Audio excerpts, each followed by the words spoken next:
The 2025 National Federation of the Blind Resolutions Committee meeting is now in session. Hooray!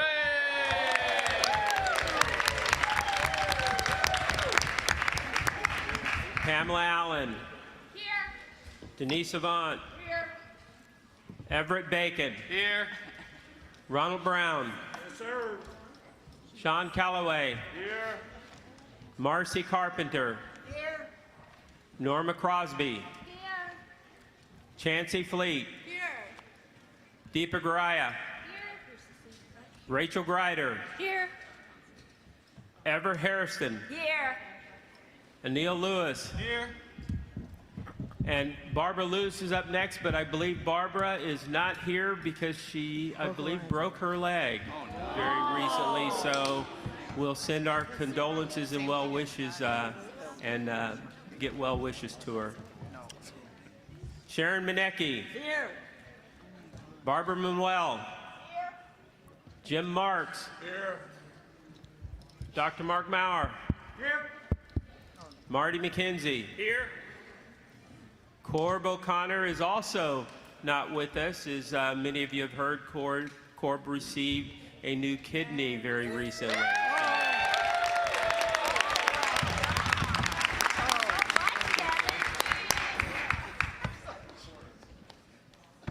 Ronza Offman.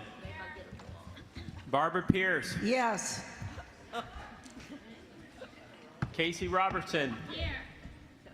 Carlos Servin. Here. Tracy Sofranco. Here. Camille Tate. Here. Catherine Webster. Present. Kevin Worley. Here. Everybody's either here or accounted for. So, just a reminder, this is a committee meeting. When the discussion is taking place and when a vote is called for, it will be from the committee members only. Everybody else will have an opportunity to comment and vote on the resolutions later in the week during general session. So, for the first three resolutions, if I can get Cheryl Orcas, Justin Salisbury, and Rachel Greider, if you can find a microphone so that you'll be ready to go. Let's just jump in with resolution 2025. Oh, I'm sorry. I forgot the prominent individual sitting to my right here. I will say he is sitting on my deaf ear side. So for a few words, our esteemed President Mark Riccobono. Yeah.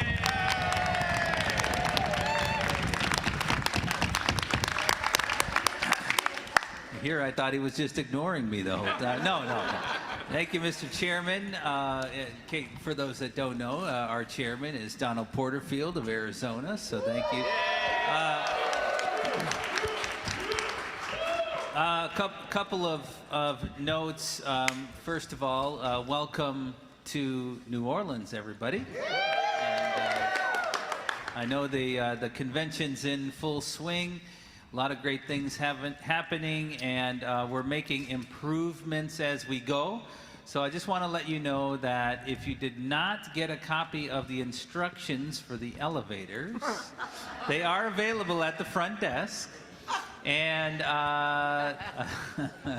the hotel did make a number of enhancements overnight to the system. Keep in mind that if you use the system correctly, it helps. So if you scan your key multiple times while you're standing there, it doesn't help. So please pay attention to the system and how it's supposed to work. And I would say let's all be patient with each other, right? Now, the other thing I want to say about the elevators, of course, is you can only you can only, well, first of all, if you're going to your sleeping room, you can just use your key card. You don't have to hit the accessibility button, and it should announce what car to go to. Yes. If you want to go to someone else's floor, you will have to meet them on a common floor, a meeting room floor, or the lobby, because you will not be able to key card up to their room. Also, in the quarter tower, the 21st floor for the hospitality suite, and in the river tower, the 40th floor for the presidential suite are considered meeting room floors. So if you cycle through the meeting room floors, you should find that it announces that floor, and you can select that floor to come up to it. We didn't buy the elevators, so be patient, be patient. I will say that there is a technician also from the elevator company on site, so we're the biggest consumer testing group ever for these elevators. So you all, we could make these elevators better around the world this week. So, all right, but I will say the New Orleans Marriott is doing a great job for us, and really happy to be back here. All right, so we have a lot of business to get underway. The chairman did not say, so I'll share that all of the proposed resolutions that the committee is considering are posted on the NFB website per fairly long-standing policy now, nfb.org/resolutions. They will be there, nfb.org/resolutions. Now, once the committee has made its determinations, any of the resolutions that are not recommended to the convention will be taken down from the website. So nfb.org resolutions will still be active, and those, of course, will be draft policy statements. So the Resolutions Committee does consider these important policy statements of the organization. These are important statements that we make, and so consequently we make it a little bit difficult for resolutions to go through the process because we take them very seriously. And the first step in the process is to submit a resolution, and in recent years we've been taking those submissions 1 month before, in advance of this meeting. So the resolutions are due to the chairman 1 month in advance of the meeting in final form. The Resolutions Committee does not spend time wordsmithing and editing the resolutions. The chairman does have the flexibility if there's a comma in the wrong place or something that doesn't change the meaning of the resolution, a typo or something else, to make those changes. Otherwise, the resolutions will be considered as they're presented. There was an opportunity to submit resolutions after the deadline within 1 hour of this meeting if the resolution had the support of 3 members of the committee. So that hour is now done. There has to be a proponent here in the room for the resolution. If there is not a proponent, the committee's not obligated to consider it. The committee has one distinct job, that is to vote the resolution up or down. That's it, up or down. If the committee votes the resolution up, it means that the committee then owns the resolution, takes possession of it from the proponent, and is in effect the proponent. The committee is recommending it to the convention. It is only a recommendation. The convention will consider it. If the resolution is voted down, the resolution can still come to the floor of the convention if it has clear support from 5 of the convention delegates who will be seated on Friday here at the convention. Otherwise, if the resolution's voted down by the committee, it just sits there, nothing happens with it.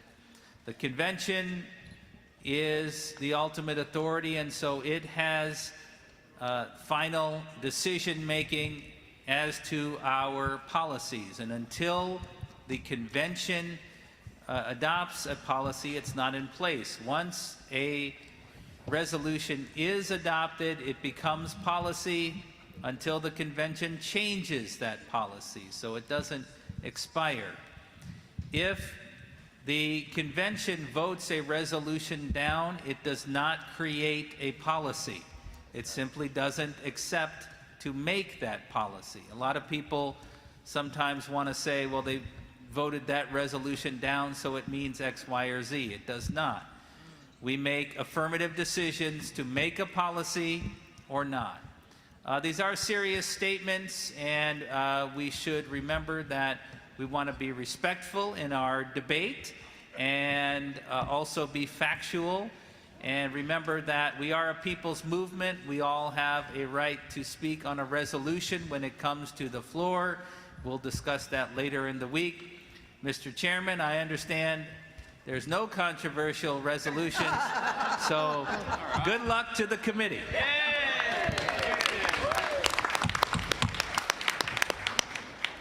I'll take odds on the no controversial resolutions.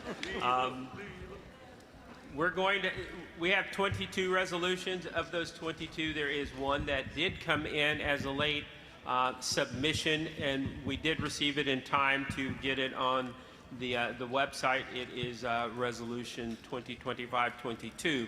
So there is one that did come in after the 9th of June.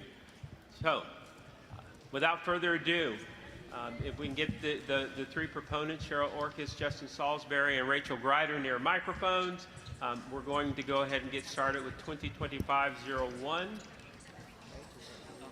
Chairman, one announcement.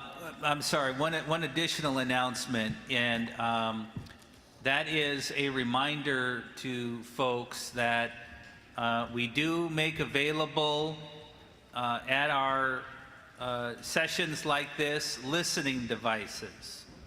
And there's a table in the back of the room. I don't know if the table wishes to announce itself. Yeah. Right there. And you can also get a device that will give you the proceedings in Spanish. Please, in case you missed it and you need a listening device or need Spanish interpretation, please go to the back of the room and check out a device. You will be able to utilize that device throughout the board meeting tomorrow and the general sessions. They need no UID or anything? Yeah, but thank you.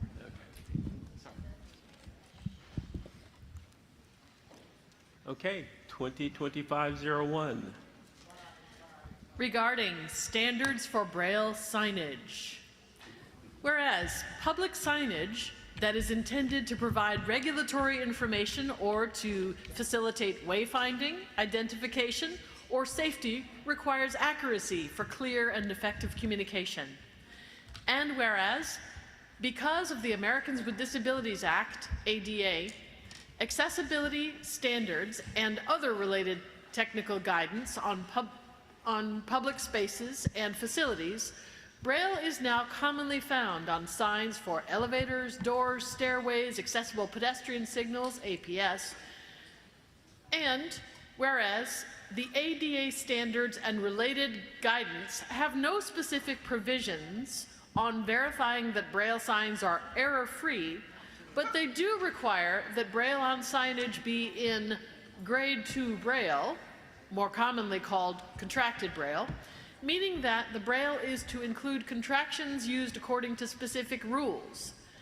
And whereas Unified English Braille, UEB, adopted by the Braille Authority of North America to replace the older rules of English Braille American Edition in the United States, uses most of the same symbols, contractions, and rules for Grade 2 Braille as before, but includes several important revisions that increase the reliability of digital communications between print and Braille users.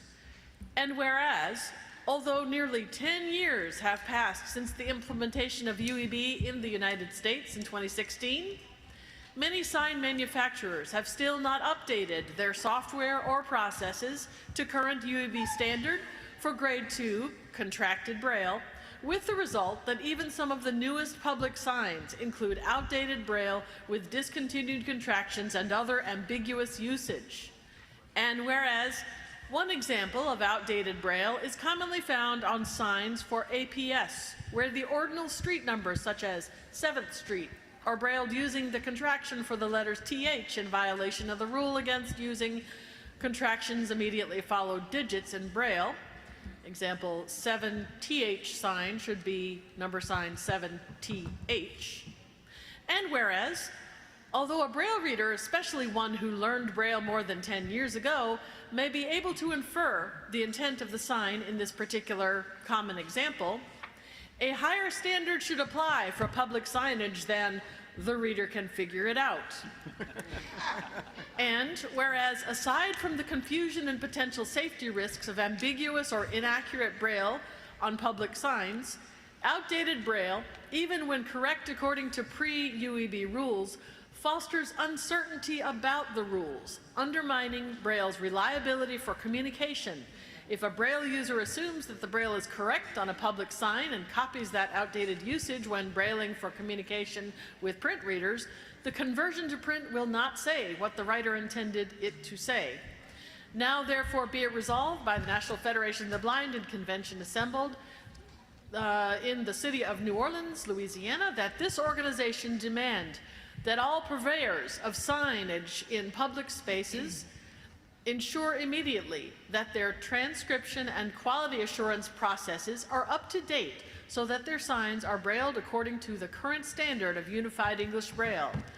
And be it further resolved that this organization call upon all entities contracting with sign manufacturers to require in their contracts proofreading of Braille on signs by a certified transcriber or proofreader, and to require verification that the sign is brailled in Unified English Braille. And be it further resolved that this organization call upon all governmental and other entities responsible for public signage to update existing signs that contain outdated or inaccurate Braille. Okay.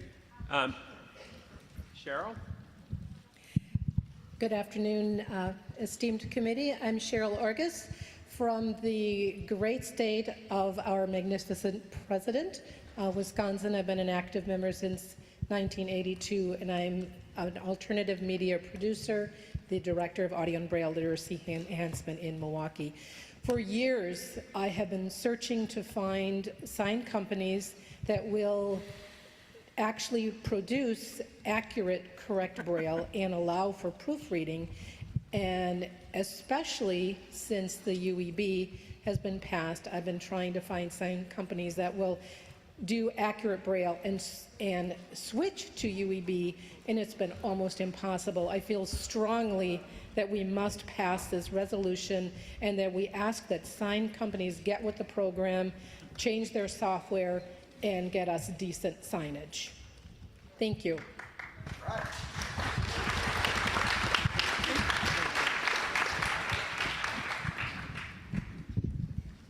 Move adoption. Second. We have a motion to adopt. We have a second. Is there any discussion? So Franco, Tracy? my concern with this resolution is in places where there are Braille signs that exist today that are accurate but are in grade 2 literary Braille, we are asking municipalities to change all of those signs as opposed to, I want more Braille and more signs. And where I live and across Virginia, there isn't a lot of it. And so to spend the money on redoing the existing signs that are accurate but are in grade 2 versus getting more Braille places from using our taxpayer dollars effectively, I'd rather have them in more places than rework the ones that are there. So my concern is not with, it's actually with the last whereas statement.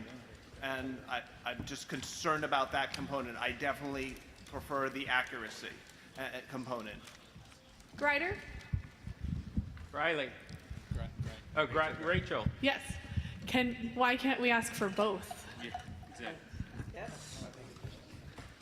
So we get more Braille, but I think we also need to demand the same standards as they would for a print sign.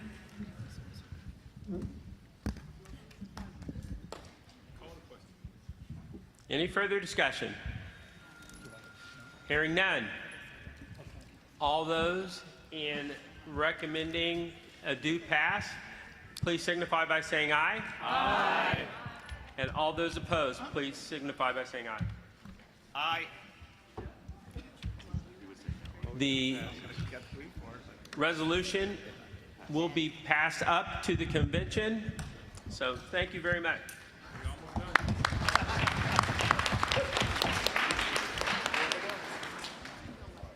Resolution 2025-02. Regarding traffic signs that warn drivers about blind pedestrians. Whereas, with proper training, blind people can learn how to cross streets safely and independently. And whereas, to avoid collisions, drivers must be aware of pedestrians, regardless of whether the pedestrians are blind or sighted. And whereas, some cities and states have installed traffic signs to warn drivers of the presence of blind pedestrians, especially near vocational rehabilitation agencies, schools, and libraries for the blind. And whereas such signs exist to alert drivers to the potential street crossings of wildlife or children which have limited capacity to obey traffic laws. And whereas the messages sent by these signs about the ineptitude of blind pedestrians are inaccurate and contribute to the systemic marginalization of blind people. And whereas other types of signs that are inclusive to sighted pedestrians are equally useful in warning drivers about our presence, such as school zone signs near schools for the blind, and children at play signs near homes of blind children. And whereas the Federal Highway Administration issues guidelines regarding the wording of traffic signs, including those related to pedestrians, in the Manual on Uniform Traffic Control Devices, MUTCD. And whereas city and state officials often consult the MUTCD when making decisions about traffic signs. Now therefore be it resolved by the National Federation of the Blind in convention assembled this 12th day of July 2025 in the city of New Orleans, Louisiana, that this organization urged the Federal Highway Administration to include guidance in the Manual on Uniform Traffic Control Devices to discourage the use of traffic signs that specifically warn drivers of the potential presence of blind pedestrians because of how these signs perpetuate low expectations and inaccurate ideas about blindness, and instead encourage the use of traffic signs that are inclusive to both blind and sighted pedestrians. Move adopt. Second. Justin. Yes, sir. I want to start by telling a little story. You're at a school for the blind, and there's a car that approaches the school for the blind. And on the way, the car passes a traffic sign. It says, "Watch for the blind." And then another one. It says, "Watch for the blind." And then a third one. And then a fourth one. "Watch for the blind," in case you missed the first three signs. And the person driving in that car is the principal of the school for the blind. It's a sighted person. And when seeing those, he is reminded of his own ideas that blind people might be just a little bit less capable than he is. He might be doing all the job with good intentions and with love in his heart, but still with the belief that blind people are less capable. And those signs help reinforce that idea. There's another car that comes by, and it is an Uber, including a blind cane travel instructor who works at the school for the blind. He's in the Uber because he snoozed his alarm too many times, and he'd otherwise be late if he took the bus. I know too much about that. But then there's another car. There's another car. And by the way, that blind O&M instructor or cane travel instructor, he's reminded that those signs are saying that society says that blind people are less capable of crossing streets and making good decisions. And yet his job is to teach other blind people how to do that. Next, as you keep driving by, there's a parent with a blind child in the car. And they see the signs, watch for the blind, watch for the blind, watch for the blind, and watch for the blind. And they are told that their child cannot be expected to grow up making intelligent decisions about how to cross a street. And the next car drives by, but they don't stop at the school, they just keep going. But it's a state lawmaker. The same state lawmaker who will later that day chair a hearing where blind people will be asking that we stop getting paid sub-minimum wages. But he just got told by these signs that blind people were less capable. And so there are so many different ways that these signs perpetuate low expectations, and those low expectations perpetuate problems in our lives over and over and over. And the thing is, if you want to put up signs to talk to drivers about being near a school, do that. We already got those. They say school zone. Whether the kids are blind or sighted, you still want to protect them. And for any of these situations, there are signs that also, because by the way, I love sighted people. They deserve to be protected too. And so really, we can use general signs that are inclusive to the sighted. Let's be inclusive, guys. Let's be inclusive to the sighted. And let's protect them. And so let's protect everybody if protection is needed in that space. And so we can use general signs like that. We don't need to make blindness one of the reasons that drivers need to be careful. So as local chapters go out and advocate to take these signs down, or maybe they get consulted, maybe our local chapters somewhere, we get consulted before these get put in, and then we can point to this when it goes into their Bible. The MUTCD is like the Bible that a lot of transportation planning people use. They see it as their expertise source. And so if we can point to that, we can say, don't put these in, or take these down. Or maybe they look at it, they see it's a bad idea, they never do it, and we never have to talk about it. So in a lot of ways, having this guidance in that very important book will help us in a lot of ways, and we can help to reduce the presence in society of these signs that lower expectations for us.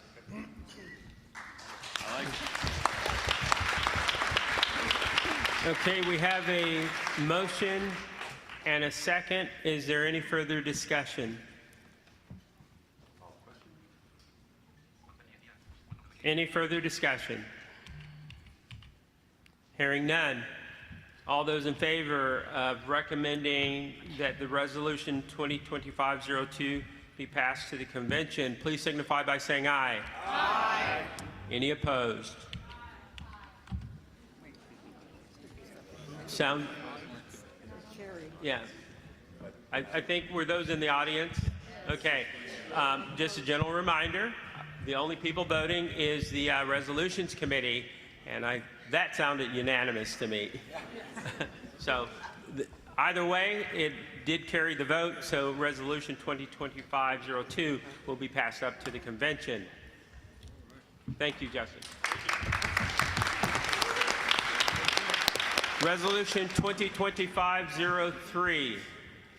Regarding the American Council on Education and their letter to the Office of Management and Budget on the Americans with Disabilities Act Title II website regulations. Whereas on July 26, 1990, the landmark disability legislation known as the Americans with Disabilities Act, ADA, was signed into law. And whereas Title II of the ADA requires state and local governments, including publicly funded educational institutions, to ensure their communications with individuals with disabilities are as effective as communications with non-disabled individuals. And whereas since 1996, the United States Department of Justice has made clear that this obligation includes its communications via the internet and mobile applications. And whereas educational institutions and other state and local government entities have claimed to be unclear exactly how they should comply with the equally effective communication obligation. And whereas, over the course of the last decade and a half, the Department of Justice has repeatedly made clear that ADA Title II website accessibility regulations were being promulgated, including an advance notice of proposed rulemaking in 2010, a supplementary advance notice of proposed rulemaking in 2016, and a notice of proposed rulemaking in 2023. And whereas each of the above rulemaking procedures allowed for the required period of public comment submission and received nearly 1,000 comments combined. And whereas in April 2024, the Department of Justice released the final rule regarding ADA Title II website and mobile application accessibility. And whereas this final rule definitively clarified what was required to meet Title II's equally effective communications requirement in the context of state and local government websites and mobile applications by providing a clear technical standard based on an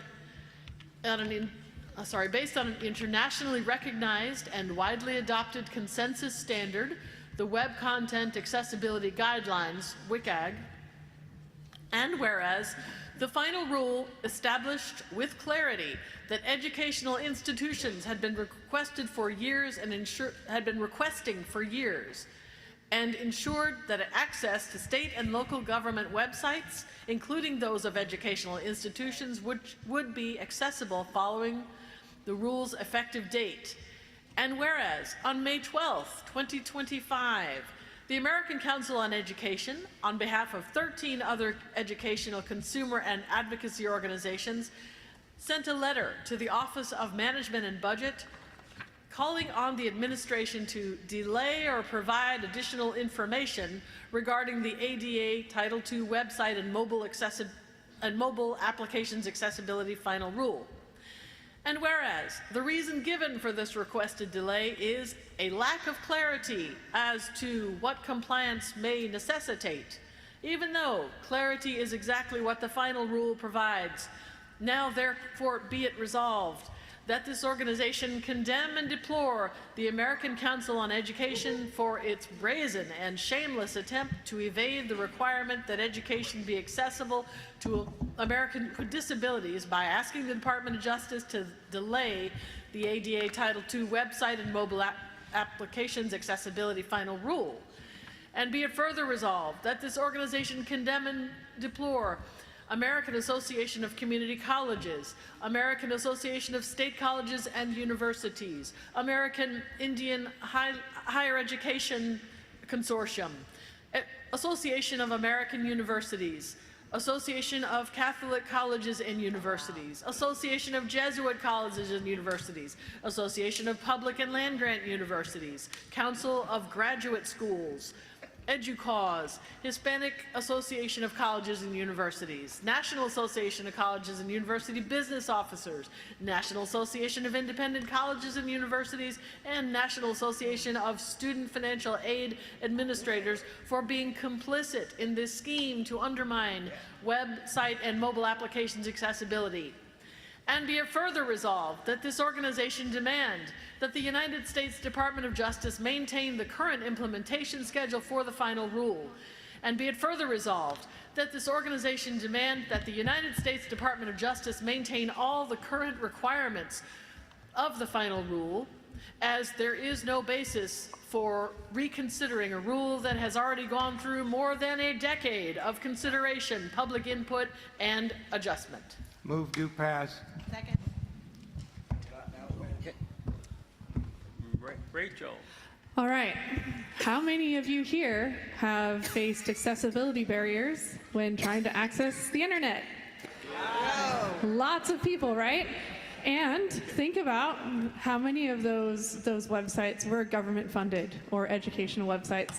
I know I have experienced them far more too often, and we have been fighting for this for way too long. It's been 35 years since the ADA was passed. So I really, really encourage you to pass this resolution. Okay, we have. Thank you. We have a motion and we have a second. Is there any further discussion?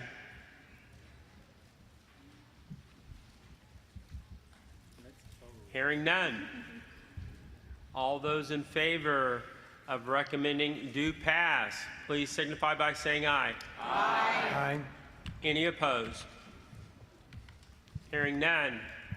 The resolution passes up.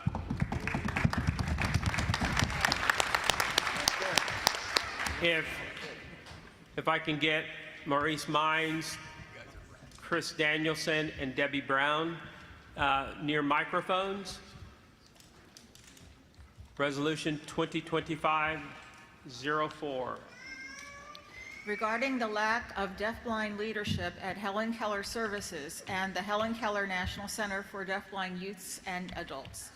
Whereas the National Federation of the Blind issued a letter in support of the Deafblind Leadership Now Coalition's condemnation of the announcement in August 2024 regarding the Helen Keller Services Board of Directors not choosing a qualified deafblind individual to run Helen Keller Services and the Helen Keller National Center for Deafblind Youths and Adults. And whereas Helen Keller Services, in the same announcement, asked the community for input on creating a working group with one of the stated goals being to develop a leadership training program.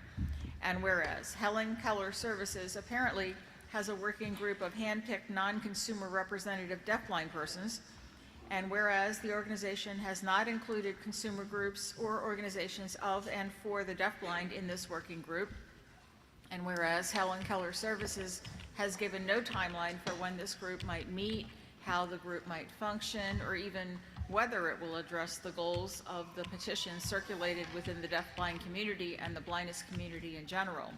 Now therefore be it resolved that this organization demand that Helen Keller Services include consumer organization representatives in this working group, and be it further resolved that this organization demand that Helen Keller Services appoint a deafblind head of its agency as soon as practicable, and be it further resolved that this organization call upon Helen Keller Services to work with the National Federation of the Blind to ensure that there is a greater role for consumer groups of and for the deafblind.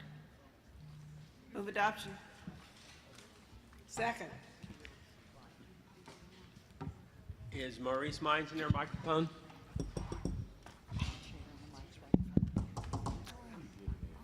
Okay. Good afternoon. Hopefully the microphone's working, which it sounds like it is. But the hearing aids are doing weird things. All right. So, what questions are there? Tell us about it. We'll handle the questions in a bit. Is there something you want to tell us about why we should pass this, Maurice?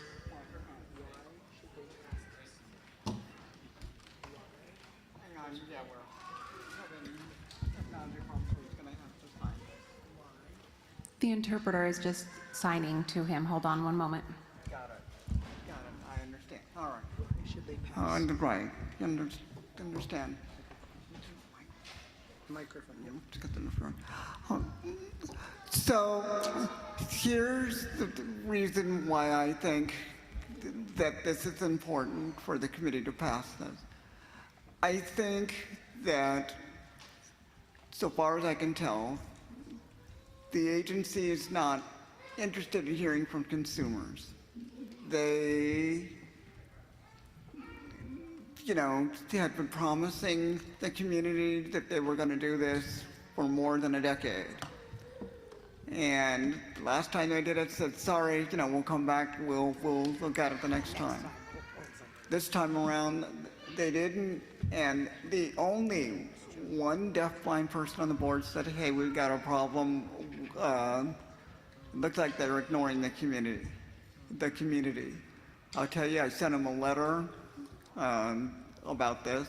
It took them 3 months to respond, and they couldn't even get our organization's name right.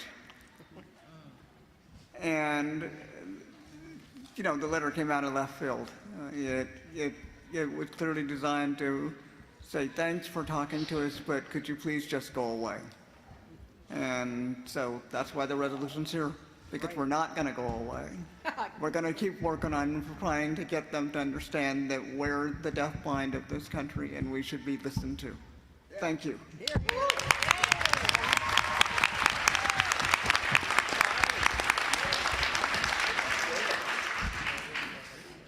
We have a motion and a second to pass the resolution.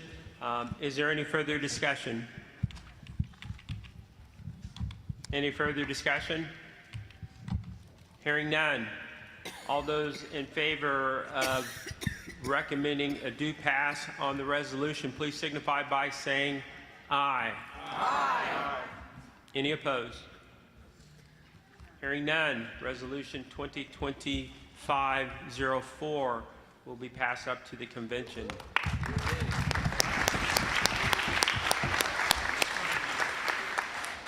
Resolution 2020-505. Regarding equal access to high-quality audio formats for blind viewers who use audio description. Whereas blind people have the same right to enjoy entertainment content as their sighted peers, including full access to the high-quality audio formats made possible by modern production techniques and available on popular streaming services. And whereas audio description is a critical accessibility feature that provides blind viewers with essential narrative and contextual information about visual elements in film and television content. And whereas many stream platforms now produce and distribute content with immersive, high-quality audio formats such as Dolby Atmos, DTS:X, and other spatial audio technologies to enhance the viewing and listening experience for viewers who have the equipment to process such formats and who subscribe to the service tiers that include them. And whereas despite this technological advancement, most streaming services, including Netflix, Disney+, Hulu, Amazon Prime Video, and Peacock, appear to offer most of the audio-described versions of their programs only in stereo or mono audio tracks, effectively requiring blind viewers to choose between accessibility and audio quality. And whereas the experience of blind consumers and available information indicates that only Apple TV Plus currently includes full immersive audio across all its programming when a user switches to the audio-described track, and Max indicates that it has done so for a limited selection of titles. And whereas there is no technical barrier preventing the inclusion of audio description in Dolby Atmos or comparable formats, and doing so would ensure that blind viewers receive an equivalent entertainment experience. And whereas blind subscribers who have the viewing and listening equipment to process Dolby Atmos and other high-quality audio, and who pay for the service tiers that include high-quality audio formats, should receive the same high-quality audio content that other subscribers paying the same rate are receiving. Now, therefore, be it resolved that this organization demand that all streaming platforms, including but not limited to Netflix, Disney+, Hulu, Amazon Prime Video, and Peacock, include high-quality immersive audio of the program when audio description is enabled, to adopt the standard set by Apple TV Plus across all its titles and Max for select titles. Move adopt. Second. Do we have our proponent near a microphone? Is Chris Danielson in the room?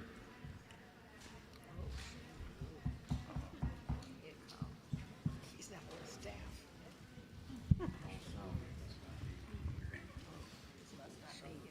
Well, let's put this one aside and come back to it if they show up. And just as a reminder to the committee as a whole as well, if the proponent's not here, does not necessarily mean that we don't consider the resolution. We simply have no obligation to So There has to be a proponent. It can be anybody on the committee if you want to fight for it.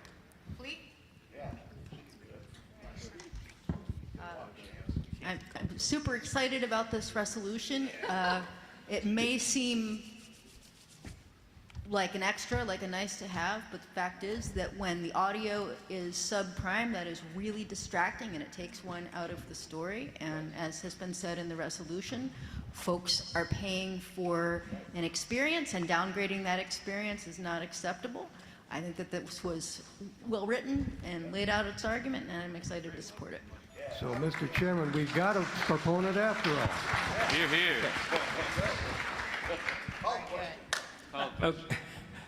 Okay, so we have a motion and we have a second. Is there any further discussion? Hearing none.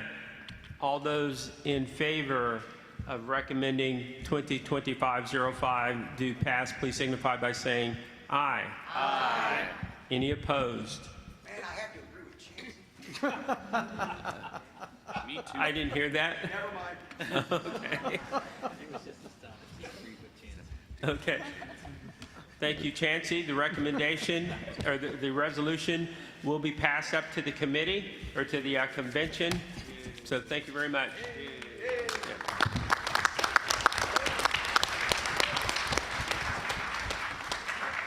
Resolution 2025-06.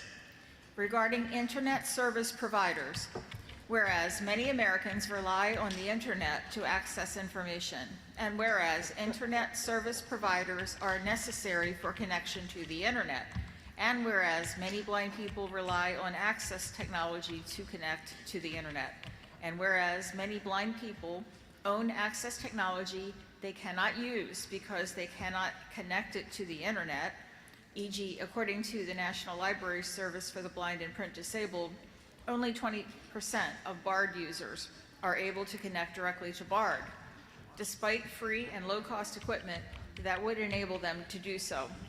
And whereas most internet service providers either do not have or do not readily make available to local representatives of their companies any employees with knowledge of screen access technology or any technology used by the blind. And whereas internet service providers often utilize tax dollars to participate in federal, state, and local programs to provide free or low-cost internet service to low-income users. Now therefore be it resolved that this organization demand internet service providers hire qualified blind people to make sure that their services are accessible to the blind. And be it further resolved that this organization demand that internet service providers provide specialized assistance to help blind people connect to the internet, including in-person services where necessary. And be it further resolved that this organization urge internet service providers to consider screen access technology users in any electronic or printed instructions or training materials, and that diagnostic indicators such as lights available to sighted users have a non-visually accessible substitute. And be it further resolved that this organization urge any government agency administering grants to internet service providers for programs that provide free and low-cost service to low-income users also ensure that those programs are accessible to people with disabilities, including the blind. Move to pass. Second. And do we have Debbie Brown there? Yes, I'm here. Yes. I bet all of us have had this experience of you call your internet service providers because your internet's not working, and they ask you, is there a light on or not? And, well, I don't know. I'm blind. It feels warm, so there's power going to it. And then you get into this discussion. You get possibly they'll say, oh, I'm sorry, you're blind. Like, okay, that's not a problem. Or B, you'll get, well, how in the world can you use the internet? Anyhow, you're blind. That's, of course, not an acceptable state of affairs. And some of these companies do have some qualified, competent blind people hiding in a back office somewhere, but they're nowhere near your local contact who may be overseas or maybe who knows where, but they don't know anything about blindness. So, and of course, there are all these programs where they take our federal, state, and local tax money to give groups of poor people internet service, and yet blind people, this is not available to blind people. And of course, then they may send you something with a bunch of print in it, and okay, well, you can say you can contact IRA or Be My Eyes or something. Well, but if your internet is not working, those options probably are not going to be quite so available to you. So this is, I think this resolution is to make, if people are taking my tax money, they're taking my personal money, but also my tax money, that this is necessary to ensure that blind people get the service they are paying for, and by their tax dollars or by their personal dollars. Thank you. We have a recommendation or a motion to pass in a second. Is there any further discussion? Hearing none. All those in favor of recommending Resolution 2025-06 do pass, please signify by saying aye. Aye. Any opposed? Hearing none. Resolution 2025-06 passes to the convention.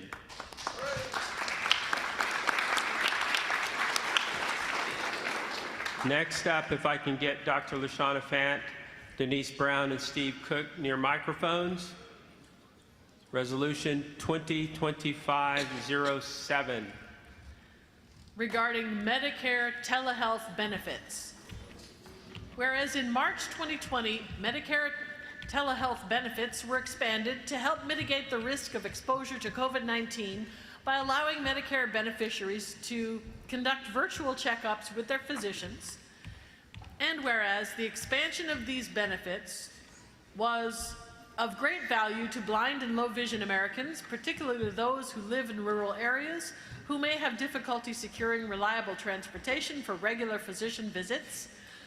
And whereas, since that initial expansion, the expiration date for the expanded telehealth benefit has been extended by Congress numerous times via continuing resolutions. And whereas these extensions, while providing more time for blind and other Americans who may have difficulty traveling to the physician's offices, have not made the expanded telehealth benefits permanent. And whereas on March 5th, 2025, President Riccobono sent a letter to all members of Congress urging them to make these telehealth benefits permanent through legislation. And whereas in the most recent continuing resolution that was passed in late March, Congress included another extension to the Medicare telehealth benefits, which, though helpful, once again sets an expiration date. And whereas, if Congress does not act, the expanded Medicare telehealth benefits that were extended with March's continuing resolution will expire on September 30th, 2025. Now, therefore, be it resolved that this organization call upon the United States Congress to make permanent the Medicare telehealth services that are currently scheduled to expire on September 30th, 2025. And is Dr. LaShawna Fant near a microphone? Good afternoon. I am from the state of Mississippi, which is a very rural state, and many individuals from our state have benefited from the contents of this resolution, and hopefully individuals from the area in which you live have as well. In March of 2020, all of our lives and the lives of individuals we know and love were impacted by COVID-19. To lessen the risk of exposure to COVID, Medicare telehealth benefits were expanded.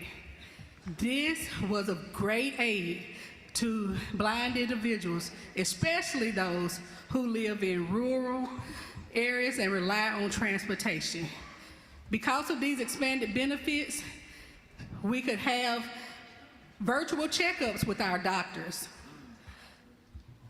Through continuous resolutions, Congress has extended the expiration date of these expanded services numerous times.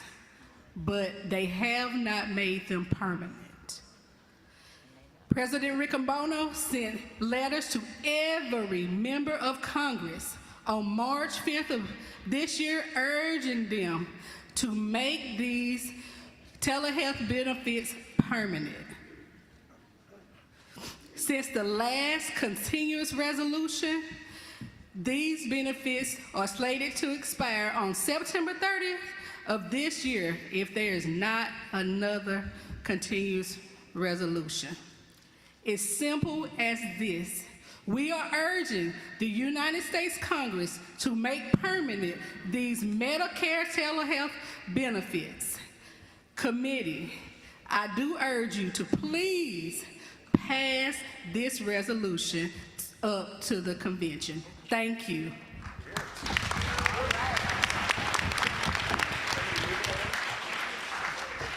Do we have a motion on the floor? Second. So we now have a motion and we have a second to pass this resolution to the committee. Is there any further, or the convention, is there any further discussion? Hearing none. All those in favor of passing resolution 2025-07 to the convention, please signify by saying aye. Aye. Any opposed? Hearing none. The resolution will be passed up to the convention.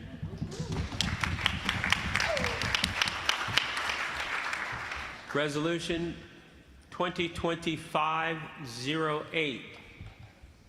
Regarding recent changes in the operation of the Social Security Administration. Whereas the United States Social Security Administration, SSA, was created in 1935 and for nearly 90 years has provided financial protection through retirement, disability, and survivors' benefits. And whereas two critical programs that affect blind Americans and are operated by the SSA are Supplemental Security Income, SSI, and Social Security Disability Insurance, SSDI. And whereas the effective and efficient operation of SSI and SSDI ensures that blind Americans and other Americans with disabilities are able to afford basic monthly expenses, such as their mortgage, rent, or groceries. And whereas in February 2025, the SSA announced that it plans to reduce the number of employees working in the administration by approximately 7,000 or 12% to historically low levels in spite of facing historically high demand. And whereas in March 2025, the SSA announced that it would be changing the overpayment withholding rate from 10% back to 100% of a beneficiary's monthly SSDI payment. And whereas in April 2025, following a letter from the National Federation of the Blind, the Social Security Administration announced that the maximum overpayment withholding rate for SSDI payments was being reduced from 100% to 50%, which is still outrageous. And whereas the reduction in staffing of field offices and telephone services is a recipe for disaster that will result in crowded offices with overburdened staff and absurdly long wait times for people who need their problem to be addressed as soon as possible. And whereas withholding 50% of a beneficiary's monthly SSDI payment, which many recipients depend upon to pay their monthly bills, in order to reclaim an overpayment that was the error of the SSA and not the recipient, is unconscionable. Now therefore be it resolved that this organization urge the Social Security Administration to reconsider its approach to staffing reduction to facilitate effective and efficient processing of beneficiary claims and problems. And be it further resolved that this organization demand that the Social Security Administration reinstate the 10% overpayment withholding rate for a beneficiary's monthly SSDI payment. Move to pass. Second. Do we have Denise Brown near a microphone? Yes, sir. As my pastor says, I will not be before you long, but I'm going to give you the facts. The Social Security Administration has been around for 90 years, and it is an entity that is much needed by our population. They have been short-staffed over the last few years, yet they want to get rid of 7,000 staff workers. How does this help blind people?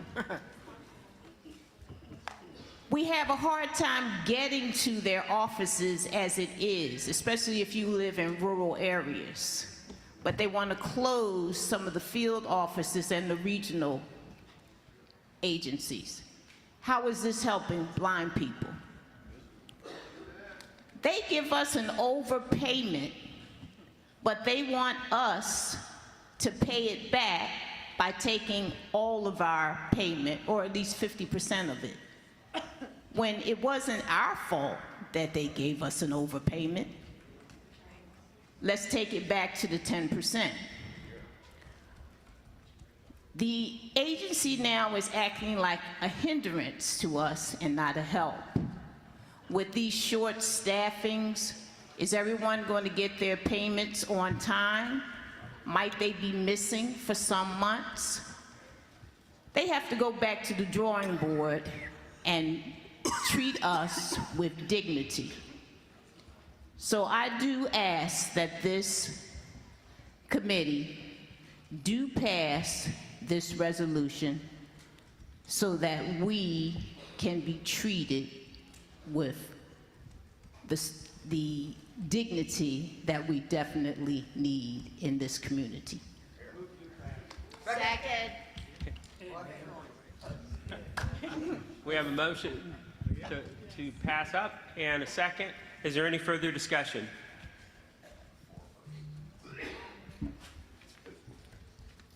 Hearing none. All those in favor of passing Resolution 2025-08 up, please signify by saying aye. Aye. Any opposed? Hearing none. Resolution 2025-08 will pass up to the convention.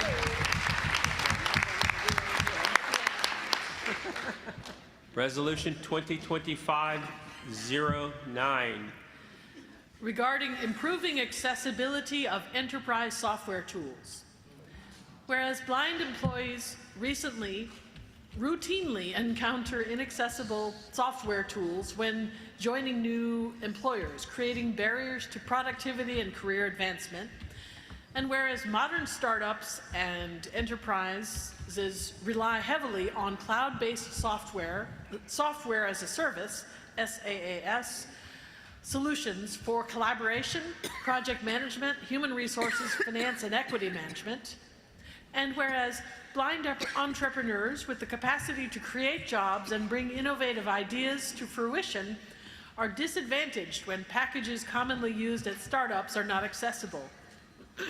And whereas, although some platforms, such as Slack and Microsoft 365, use robust accessibility features, the vast majority of widely adopted tools, such as Monday.com, Smartsheet, Jira, including Atlassian's Confluence and product discovery modules, and Carta, have significant accessibility defects which make them difficult or impossible for blind people to use. And whereas even systems with partial accessibility often fail to meet a higher standard of being not only accessible and usable, but a joy to use for blind employees, thereby disadvantaging both employers seeking to hire blind talent and blind professionals striving for workplace equality. And whereas ensuring accessibility in enterprise tools requires no new legislation, only sustained spotlighting, advocacy, and collaboration with software providers. Now therefore be it resolved that this organization call upon all providers of enterprise software to adopt and rigorously implement the Web Content Accessibility Guidelines, WCAG 2.2AA, and to engage in formal accessibility testing with blind users before general release. And be it further resolved that we urge major SaaS companies, including but not limited to Atlassian, Monday.com, Smartsheet, Upwork, and Carta, to seek the advice of blind people when conducting audits, devising plans to remediate accessibility barriers, and publishing roadmaps toward full compliance. And be it further resolved that we encourage employers to prioritize accessibility as a first-order criterion when selecting internal tools, thereby driving market demand for inclusive design. Move it up. Okay. Steve Cook. Right here, Betty. Here we go, man. Steve. All right, Brady. Right here to my left. Yes, sir. Winnie, get down. They want to say hello. Okay. Thank you. Good afternoon, all. My name is Steve Cook from South Carolina, and I have worked in the assistive technology field almost 18 years now. I am totally blind, and I use a screen reader. And when attempting to use some of these software packages that is in the resolution, it's a fight between me and my patience and frustration. And accessibility should not be a second thought.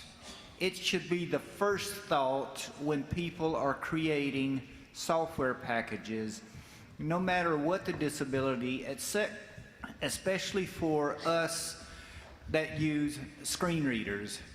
So M365 and Slack have made improvements. Could they be better? Oh yeah. Anybody that uses 365 on a day-to-day basis knows there are still issues there. But they have made improvements, and I hope that this committee takes what I'm saying to heart and votes this resolution up for the convention floor. Thank you.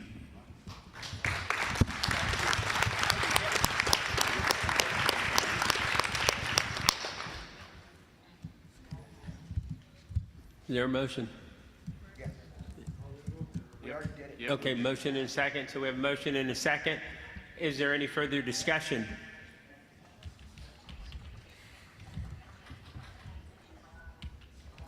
Hearing none. All those in favor of passing Resolution 2025-09 up, please signify by saying aye. Aye. Any opposed? Hearing none, the motion carries and Resolution 2025-09 passes up to the convention.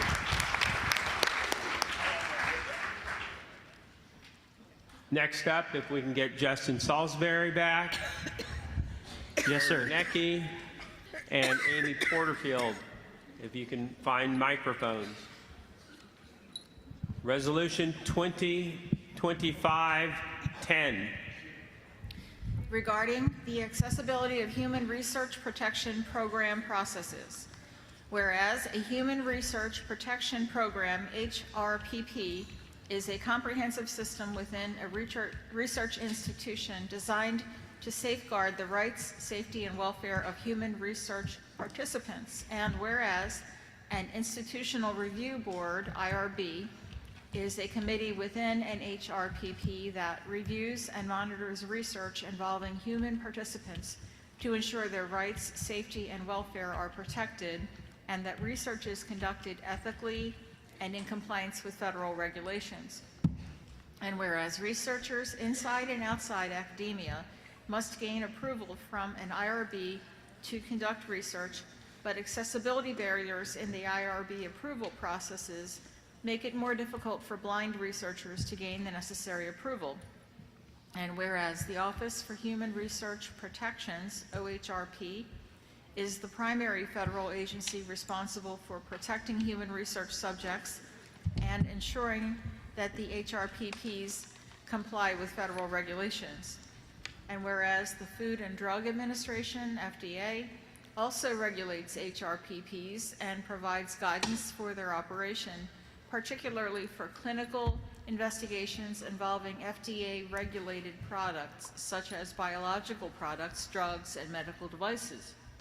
And whereas the Association for the Accreditation of Human Research Protection Programs, AAHP, AHRPP accredits HRPPs, and whereas AAHRPP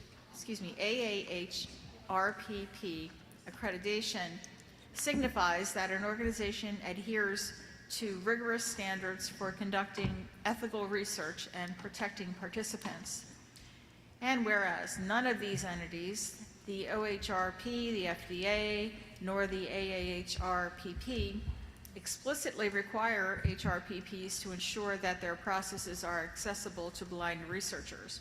And whereas blind people have a right to conduct research like our cited peers, and whereas blind researchers have important perspectives to offer in academic discourse on any topic because of their valuable lived experiences, and whereas the medical model of blindness, ableism, and the vision industrial complex are systemic belief systems that promote low expectations, like the idea that blind people can only be human subjects in research to be studied and never the people conducting the study.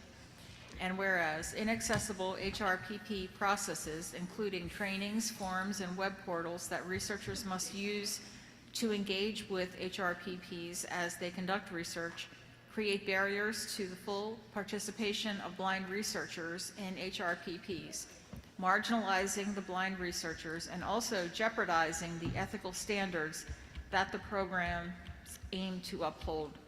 Now therefore be it resolved that this organization urge the Office for Human Research Protections, the Food and Drug Administration, and the Association for the Accreditation of Human Research Protection Programs to explicitly require that human research protection programs make all processes, including trainings, forums, and web portals, fully accessible to blind researchers. Move to pass. Second. Justin. Yes, sir. This is Justin Salisbury. I am currently pursuing my PhD in education at the University of Minnesota. I am a cane travel instructor, and the people at the University of Minnesota who have class with me are very well aware that I'm a very proud Louisiana Tech Bulldog. And I want to be a part of helping to make sure that blind people get to tell our story everywhere that stories get told. And in the academy, there's a lot of gatekeeping involved in allowing a community to tell its own story. Some of that is that we have to get people from our community, we have to get blind people and people who are a part of this community who want to help us tell our stories, to go through those gatekeeping processes, jump through all the hoops, go for the PhD, become the professor, be the researcher, and all of that. And you got to go through a lot of gates on that way, on that path. One of them is that when you have research projects that you want to do, I'm in the middle of one right now. I sent out a solicitation for it, recruiting teachers of blind students to contact me so I can interview them. But in order to go through all of that, I had to spend about a year working around a lot of accessibility barriers that added extra barriers in addition to all the ones that everybody else has to go through. And there were some spots where some people had to go outside their normal role to participate in helping me out to get around these inaccessible forms and trainings and other things that I was required to do to be able to do a research study. There's a phrase that gets said often in this movement, especially when we're talking with parents of blind kids about how to advocate in an IEP meeting. And this phrase is, it comes from, I know it from North Carolina, that in a ham and egg breakfast, the chicken is involved, but the pig is committed. Because the chicken laid the eggs, but it got to keep living. But for that breakfast to be served, the pig had to die. And the thing is that the stakes that a lot of researchers have when researching blindness, a lot of times it's sighted people, and it's not sighted people that we're friends with, it's sighted people from outside our network. And we need to make sure that more pigs like me get to be in there doing the research. Like, this is my life I'm talking about. I benefit when this stuff happens. And so we need to make sure that accessibility in all of these processes exists so that then we can fight on the same merits as everybody else. So I request that the committee consider a due pass.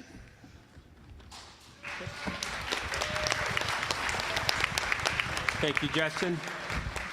We have a motion and we have a second. Is there any further discussion? Hearing none. All those in favor of recommending 2025-10 do pass, please signify by saying aye. Aye. Any opposed? Hearing none. Resolution 2025-10 passes up to the convention. Thank you. 2025-11. Regarding the coverage of continuous glucose monitoring devices by the Centers for Medicare and Medicaid Services. Whereas blindness is a common complication for people with diabetes, and whereas the incidence of blindness increases as life expectancy increases and more people are diagnosed with diabetes, and whereas the traditional monitoring system requires the use of a lancing device to place a tiny blood sample on a test strip, a procedure that is difficult for blind or low vision people to perform. And whereas continuous 24/7 glucose monitoring, CGM, now provides users of glucose readings using a smartphone app through an exterior adhesive skin sensor. And whereas real-time glucose monitoring is a major component of effective diabetes management, and whereas CGM offers a more practical and accessible way for blind and low vision people to monitor their glucose levels, and whereas Medicare Part D, administered by the Centers for Medicare and Medicaid Services, CMS, provides coverage for lancing devices to all people with diabetes who qualify for CMS services, but only covers CGM devices for those who take insulin by injection or pill. And whereas CMS does not recognize the additional benefits CGM devices provide, such as helping users identify problematic foods or triggers for blood sugar fluctuations, and whereas the CMS policy of denying CGM devices coverage to blind and low vision people who do not take insulin is discriminatory, inequitable, and detrimental to their health, and whereas when Medicare is available, it demands to be considered the primary insurance provider, and private insurance providers such as Blue Cross and Blue Shield companies have discontinued prescription benefits and transferred them automatically to Medicare Part D. And whereas the cost of CGM devices is prohibitive for many people compared to the cost of lancing devices, and whereas CMS and private insurers appear to be denying CGM devices primarily to reduce costs, now therefore be it resolved that this organization demand that the Centers for Medicare and Medicaid Services end its discriminatory practice of denying continuous glucose monitoring coverage to blind and low vision people who do not take insulin. And be it further resolved that we urge the Centers for Medicare and Medicaid Services to actively engage in partnership with the National Federation of the Blind to include coverage of all continuous glucose monitoring devices for blind and low vision people with diabetes who qualify for Medicare Part D services, thereby ensuring better diabetes management and health outcomes. Mr. Chairman, members of the committee, and fellow Federationists, blind diabetics know the experience of pricking themselves, looking for the amount of blood to be right, getting it on the strip, and the spouses of blind diabetics know it too, because it is an extremely difficult process. So Medicare, in its infinite wisdom, has decided that people who regulate their diabetes through pills or whatever the case may be, they don't get it. They don't get the coverage. And consequently, private companies have followed the suit. So, it costs approximately $1,000 a month if you don't get the coverage. So, I urge you to pass this resolution, and I urge you to let Medicare know that the blind will not accept baloney.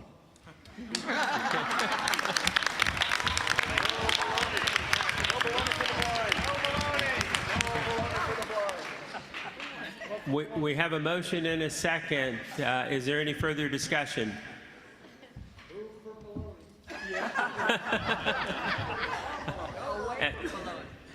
As not only the chair but a committee member, I would like to just make a statement in support of the resolution, because I know of a young man who is pre-diabetic and doesn't qualify for a continuous glucose monitor if he was under CMS or Medicare or Medicaid, but it would be a tremendous tool for an individual such as that to live a healthier lifestyle. And we know a lot of individuals that are qualified patients that this could benefit in that pre-diabetic stage, so that they can identify trigger foods, things that cause the high blood sugar. So, any further discussion?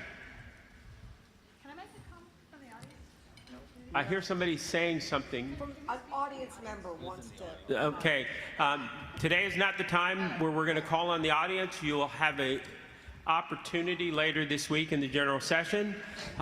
So, hearing no further discussion, all those in favor of passing the resolution 2025 11, please signify by saying aye. Aye. Any opposed? Hearing none. Resolution 2025-11 passes up to the convention.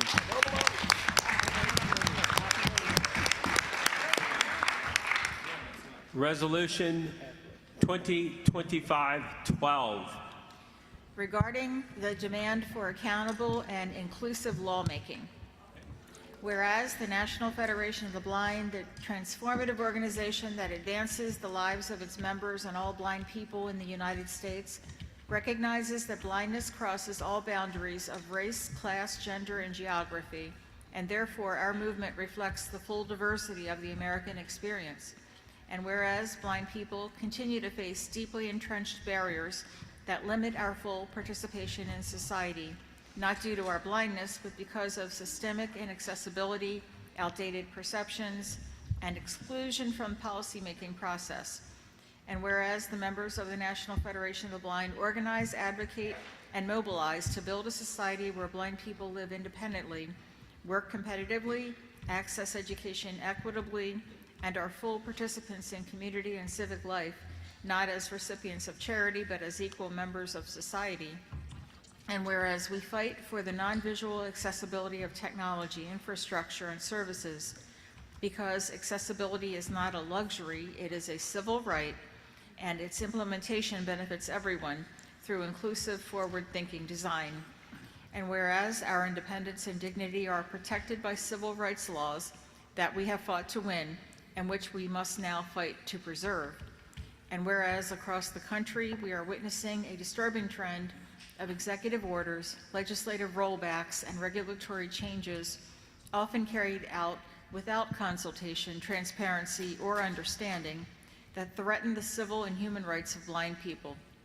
And whereas these actions, whether driven by cost-cutting, misinformation, or political expediency, disregard the lived experiences of disabled Americans and risk reversing decades of hard-won progress.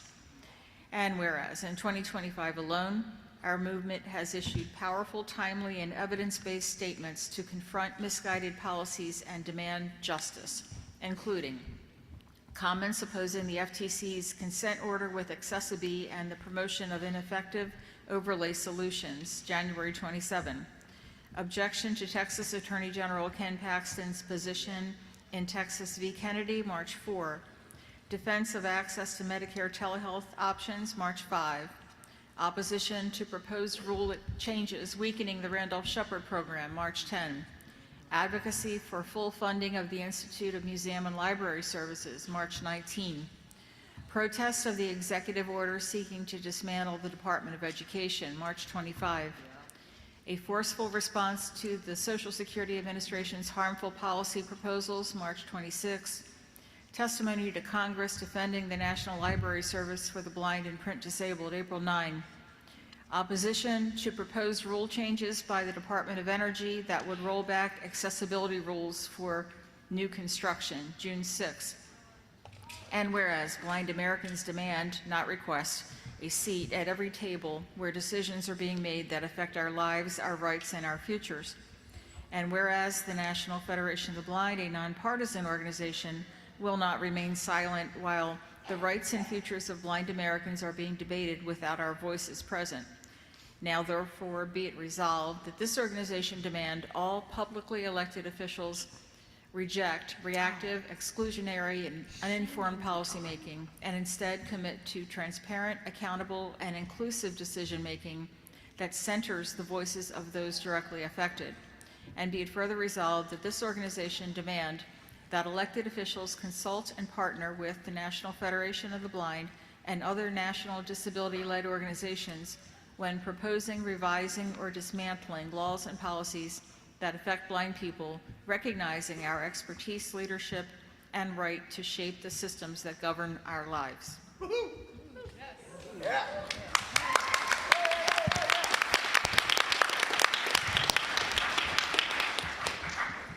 Move to pass. Second.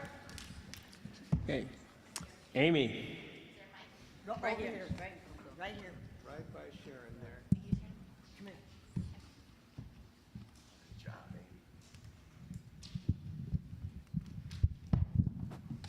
Thank you, Mr. Chair, members of the committee. No matter where any of us sit along the political spectrum, there is no denying where the National Federation of the Blind stands together to aggressively protect the civil rights of the nation's blind to live the lives that we want in terms of equality and independence. And there's no question that in the last 6 months, policy and lawmaking that has occurred has placed a significant and negative consequence on our civil rights. Whether we're talking about our ability to gain, we lose all the ground that we've been gaining on accessibility of websites, or we're talking about blind vendors losing opportunity and jobs, or we're talking about losing our ability to have access to Braille and Audible books, or we're talking about our ability to assume that we should have access to public buildings, or whether we're talking about the fact that the Title 504 of the Rehabilitation Act may even face threats of being unconstitutional, which would lay a precedent that would put every single one of our civil rights in jeopardy. All of that, seeing all of that, we can have differences of opinions about where people's reasoning and what the influences are behind some of these policies, but this we cannot deny. We have not been consulted when any of these policies or laws have been put into action. And when we do testify in Congress, blind people are ridiculed, made fun of, mocked in public. We're facing a threat to our rights in a way that we have not experienced since we began our movement in 1940. And it is very critical that we take a stand at this time. Thank you. Here, here. Yes!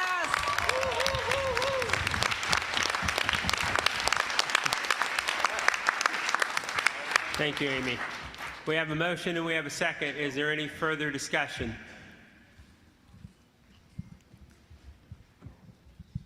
Sounded to me like President Riccobono had a very busy spring and summer writing letters. Any further discussion? Hearing none. All those in favor of recommending or voting in favor of 2025-12 do pass. Please signify by say aye. Aye. Any opposed? Hearing none. 2025-12 passes up to the convention.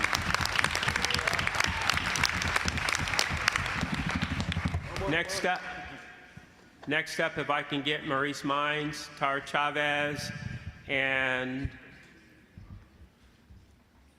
Raul Gallegos to microphones. Resolution 2025-13. Regarding the improper classification of Braille note-taking technology by the National Deafblind Equipment Distribution Program. Whereas the National Deafblind Equipment Distribution Program, NDBEDP, better known as ICANN Connect, regularly publishes and updates the equipment that can be distributed to qualified program participants. And whereas it has come to the attention of the National Federation of the Blind Deafblind Division's Technology Committee that the BrailleSense 6, a blindness-specific piece of note-taking technology, was classified by the NDBETP as a personal computer. And whereas in discussions with the program administrator via email on this subject, it became clear to the Deafblind Division that this classification was solely done for expediency. And whereas in discussions with the vendor of this technology regarding this classification, the vendor indicated that it had no clue that the note taker was being classified as a computer.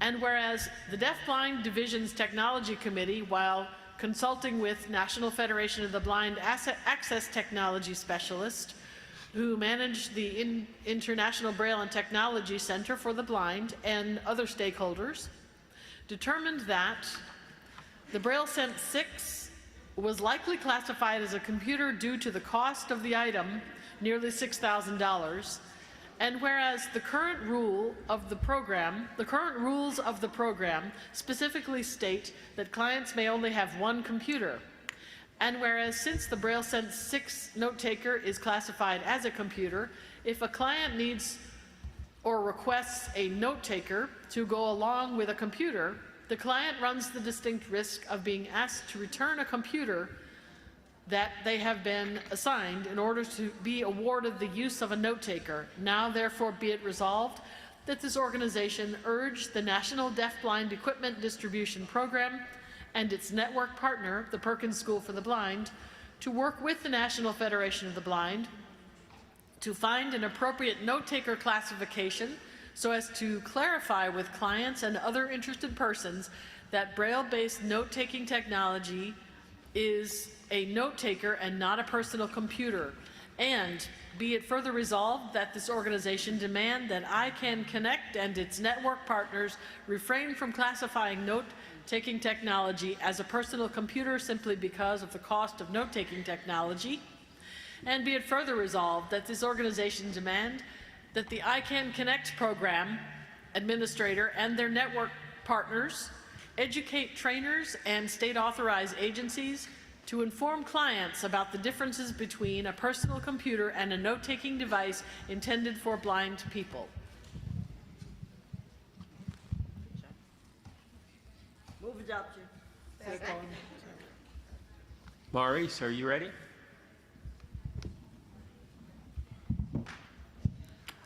So the issue here, of course, I think really speaks to Braille being the problem. One of the things that they told me when I first lost my hearing is you can't listen to the computer anymore. You can't rely on it, etc. And so I've really come to rely on Braille. And this is, I think, a classic case of, we know what's best for you.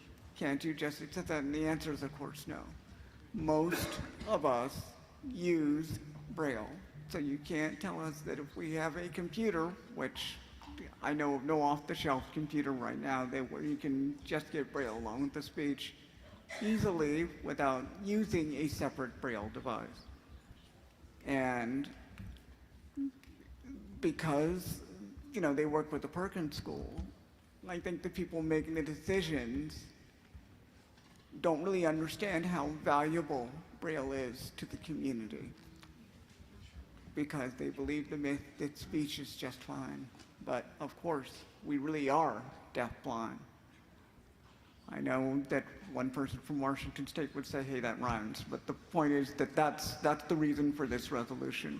We want Braille, and we want to be able to have it in a manner where we're making the choices, not the network partner, the Perkins School.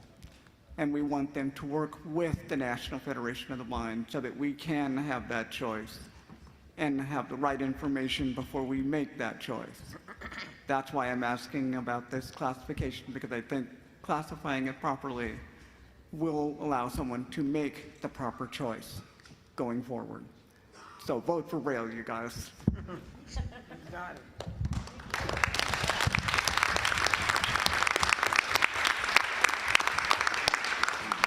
Thank you, Maurice. Is there any further, well, we have a motion and a second, so is there any further discussion?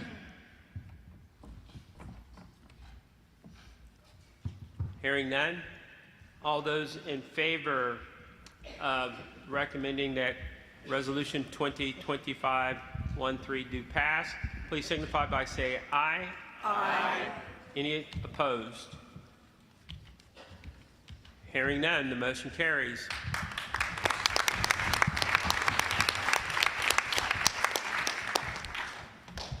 Resolution 2025-14. Regarding the Institute of Museum and Library Services. Whereas the Institute of Museum and Library Services, IMLS, was established in 1996 with the mission to advance, support, and empower America's museums, libraries, and related organizations through grant-making, research, and policy development.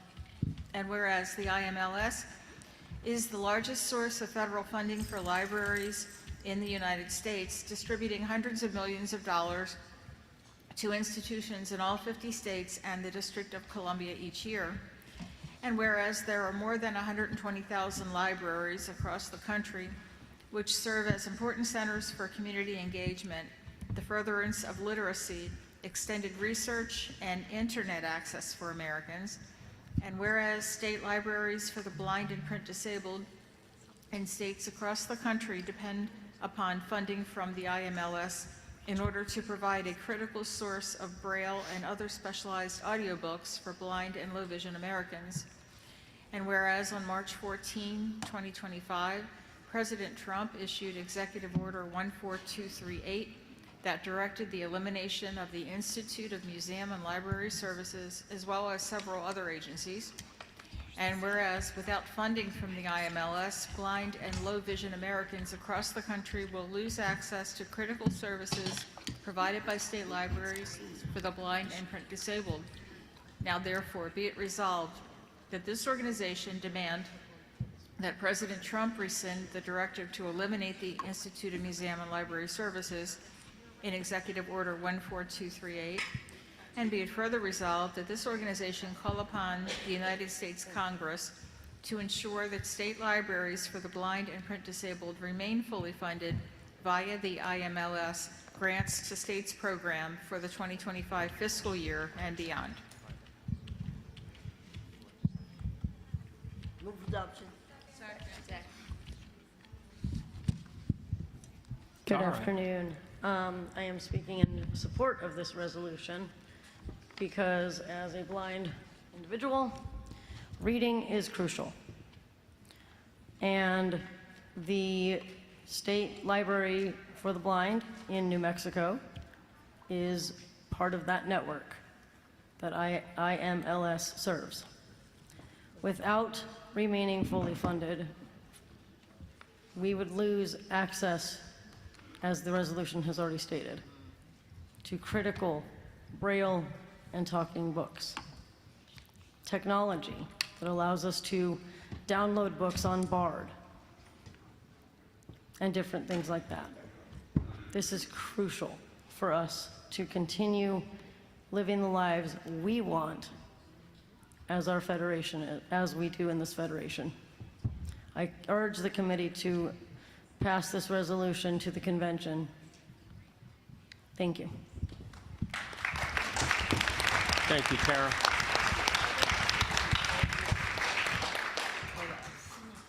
We have a motion and we have a second. Is there any further discussion?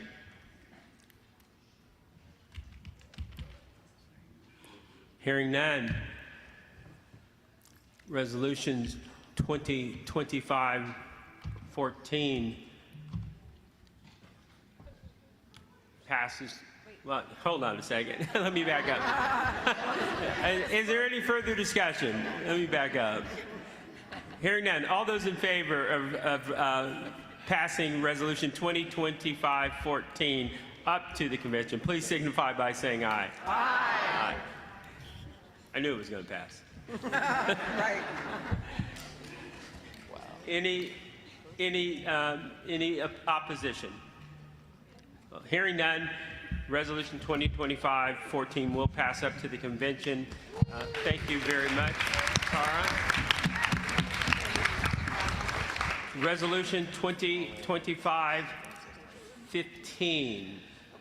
Regarding the Lilo and Stitch live-action movie released in May 2025. Whereas the claiming of pets as service animals to fraudulently obtain the rights and privileges afforded to people with disabilities who use service animals is rampant in the United States. And whereas legitimate guide dog users are met with suspicion and distrust from the public as a result of that fraud. And whereas legitimate guide dog users now face burdensome form requirements to fly and enter the United States with their guide dogs as a result of that fraud. And whereas legitimate guide dog users are frequently inconvenienced and discriminated against by employees or managers of businesses such as restaurants, retail stores, hotels, and many other public accommodations due to their ignorance regarding the identification of legitimate service animals. And whereas Walt Disney Pictures, in the recently released live-action remake of its Lilo and Stitch film in May 2025, included a scene where protagonists claim the alien known as Stitch to be a service animal in order to allow him to be in a hospital. And whereas Walt Disney Pictures, due to its century-long history of producing family-friendly movies and television shows, has a substantial influence on children and parents regarding moral behavior. Now, therefore, be it resolved that this organization condemn and deplore Walt Disney Pictures for positively portraying service animals fraud in Lilo and Stitch, and be it further resolved that this organization urge Walt Disney Pictures to modify future releases of Lilo and Stitch to omit such fraud or to punish characters who engage in such fraud, and be it further resolved that this organization urge Walt Disney Pictures to positively portray legitimate service animal use and negatively portray service animal fraud where appropriate in future films and other media. And be it further resolved that this organization urge Walt Disney Pictures to collaborate with those who have lived experience with service animal use, such as the National Association of Guide Dog Users, a division of the National Federation of the Blind, in order to accurately portray service animal use in future films and other media. Move to pass. Second. Robert Steigel. Hold. I'm here as a proponent for this resolution. So you're standing in for Raul? He's asked me to speak on it. Okay. Go ahead, Robert. Thank you, sir. As I stated, my name is Robert Steigel from California, a member of the NAGDU Board of Directors. So when this movie came out in the middle of May, many people in the community that are guide dog users were commenting on it, saying how they were appalled that this movie could show a dog in a hospital. After all, we fight day in and day out on trying to educate the community on what a service animal is and what it is not.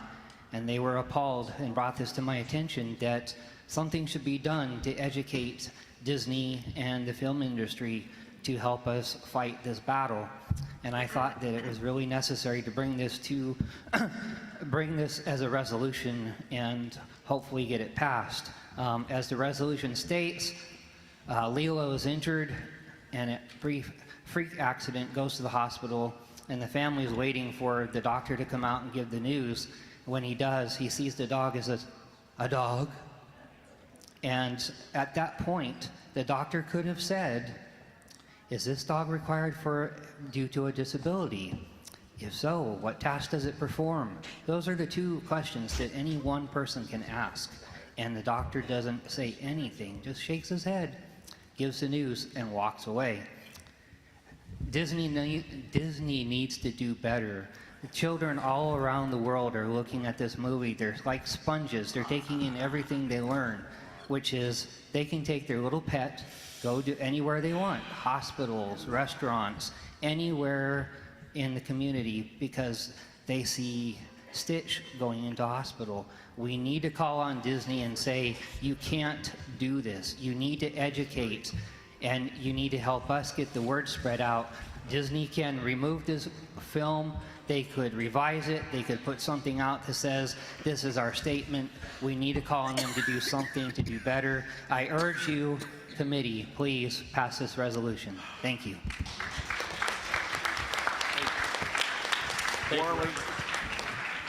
Worley. Bacon. Fleet. Okay, so we have a motion and a second. Who is calling for the floor? Worley. Go ahead, Kevin. With all due respect to my esteemed colleagues, Robert and Raul, I'm not big on censorship, and I don't think the organization has had a great record in getting involved with films, even some that are very deplorable to us. This is a little scene in a movie. And to suggest that this should be a part of a major policy statement of the National Federation of the Blind, I think takes us down a path we really don't want to go. I really am not happy about this. Are we going to fight every little, I mean, how sensitive are we? Okay, we know that this is wrong. We know they shouldn't have had the scene in there. It's a bad scene. How many are going to see the movie? And to say that little kids are going to see a movie and forever be damaged because they don't know that you can ask 2 questions, I think is overwrought. So I'm sorry, I will, whatever the committee does, of course I'll support on the floor. The committee owns the resolution. I oppose the resolution. Again, I love my buddies, but I just think that this is unnecessary. Bacon.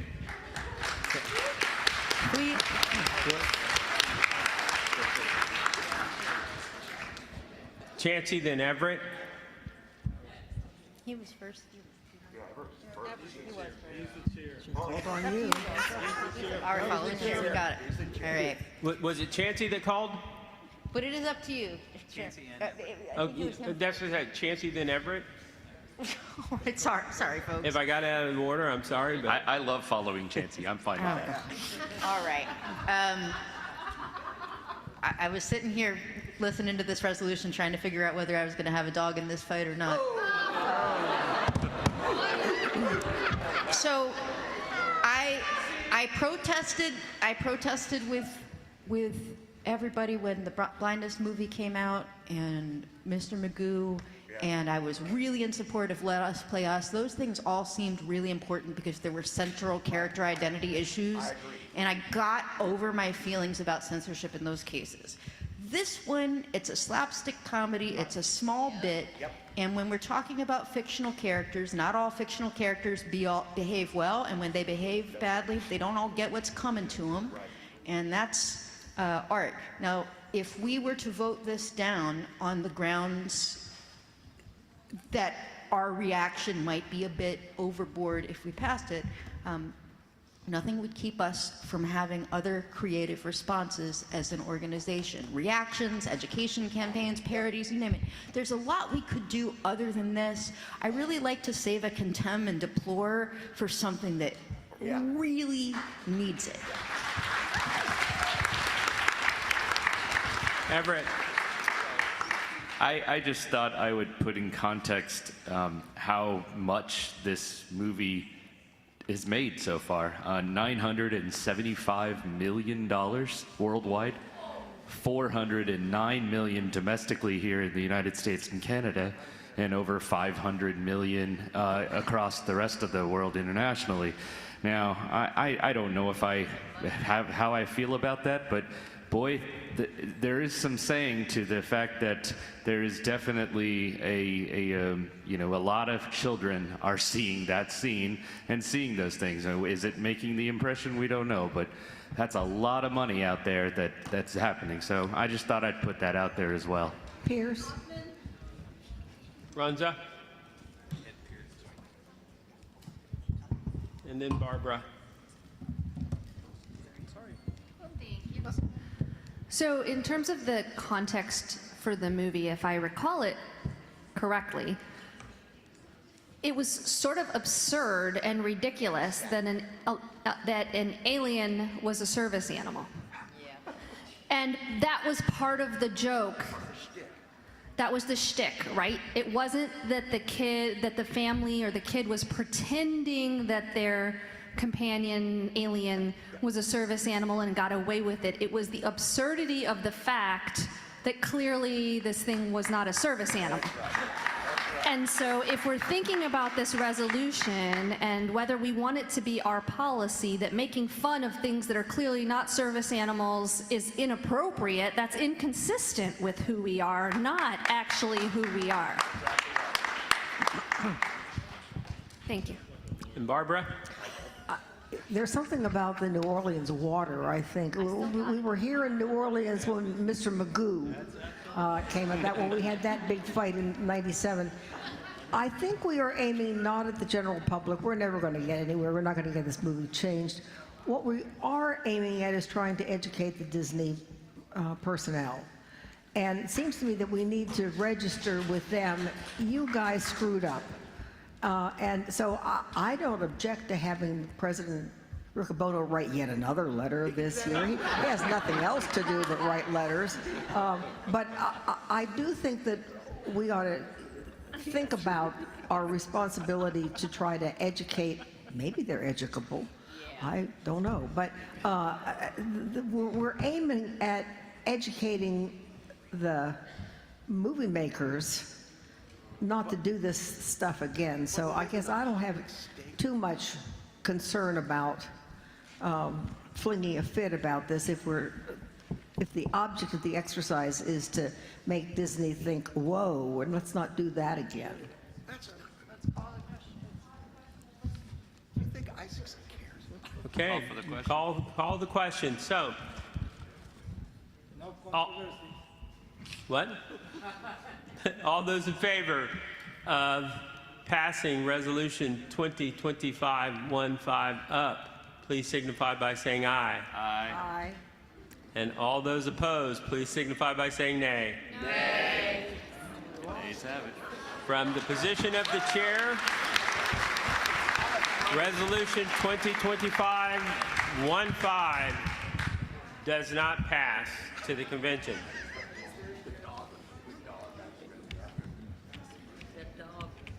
Next up, if we can get Jonathan Mosen.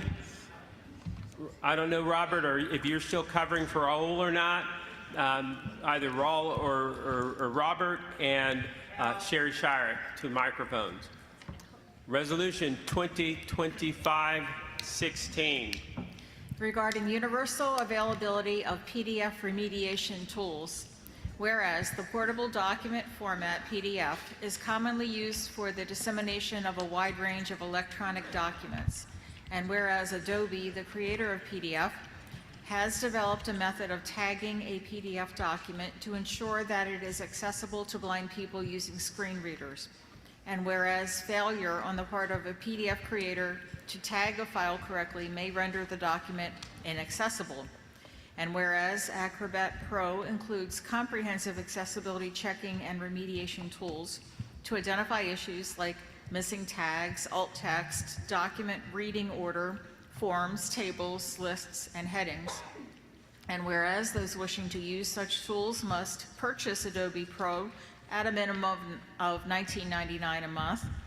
And whereas no such remediation tools are available in the free Adobe Reader, and whereas verifying the accessibility of a document is so fundamental that it should not be dependent on a user's ability or willingness to pay.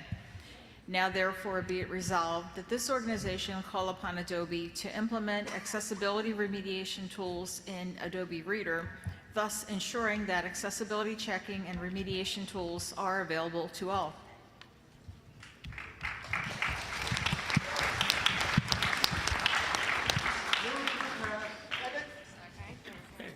Jonathan.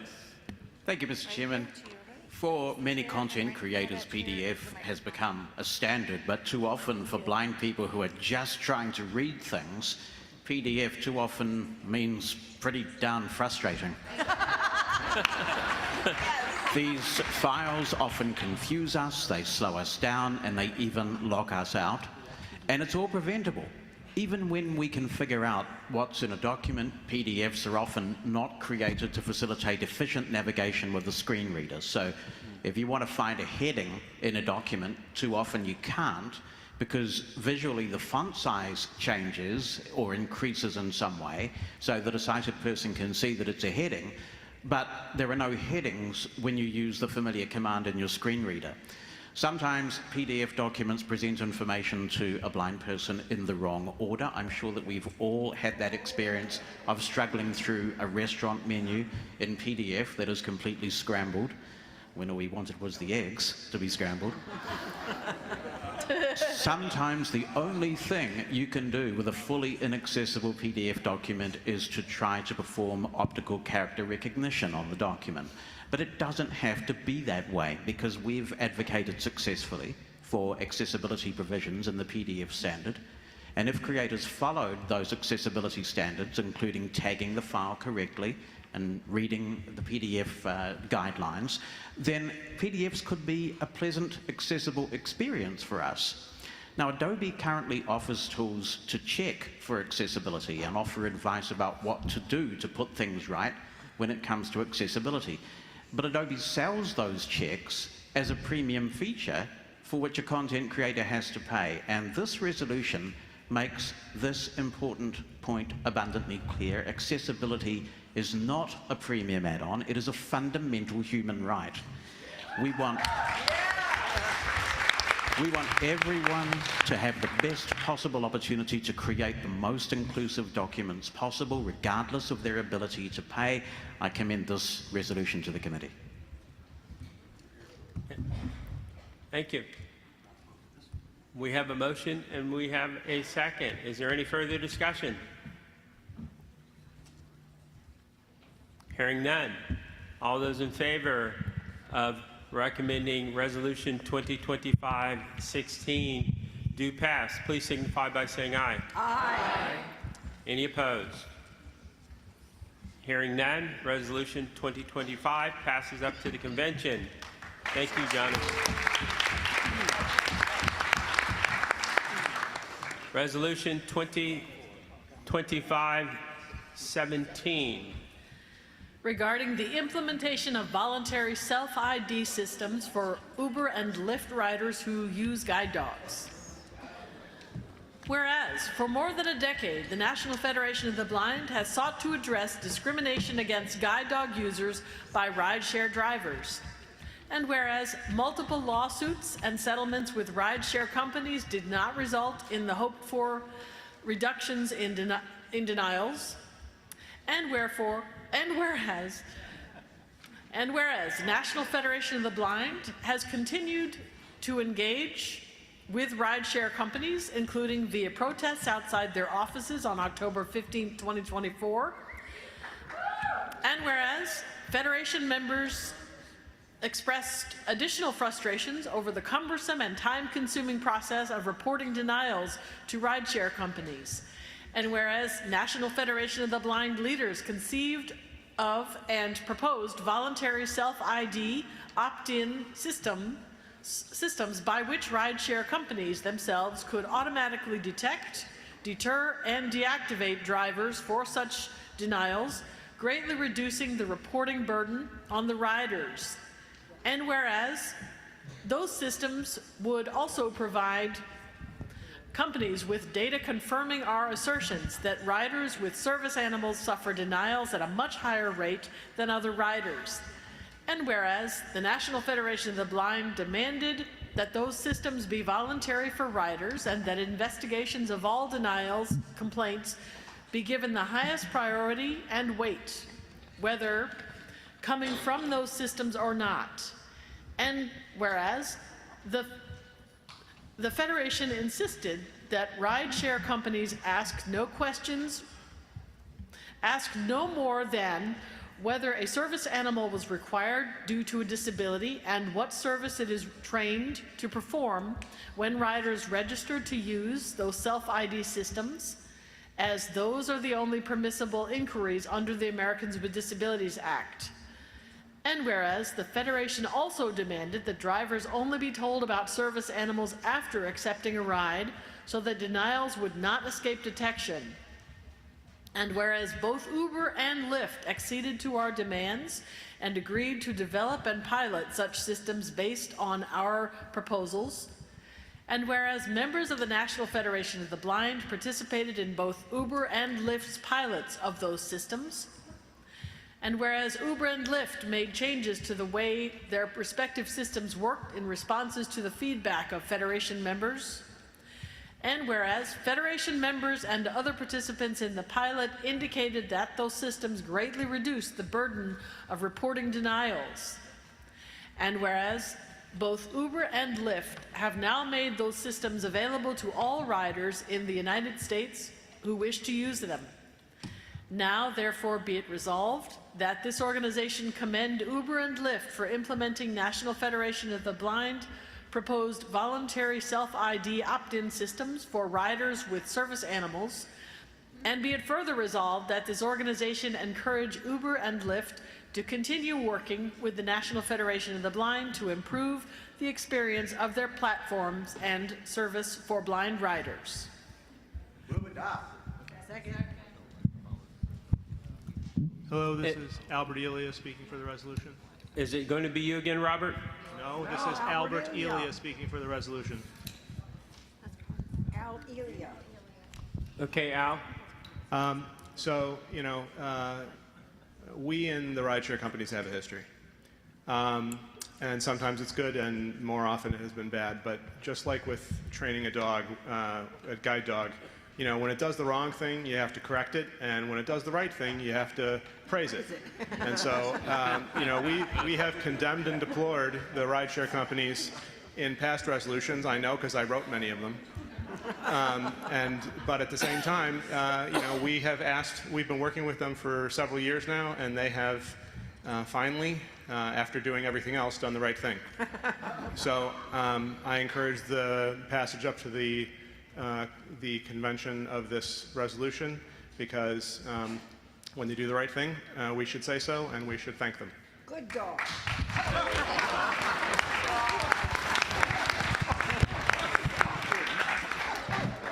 Okay, we have a motion, we have a second. Is there any further discussion? Forward. What was the question? No. Okay. Any further discussion? Chancey.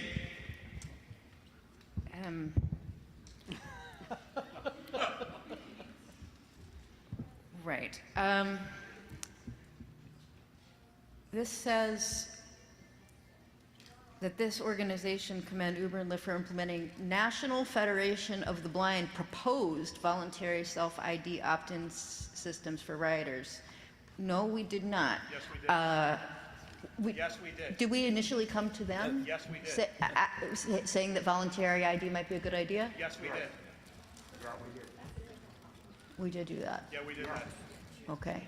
I'll hold the rest of my thoughts. All right, thank you. Is that Al responding? Yes. Okay.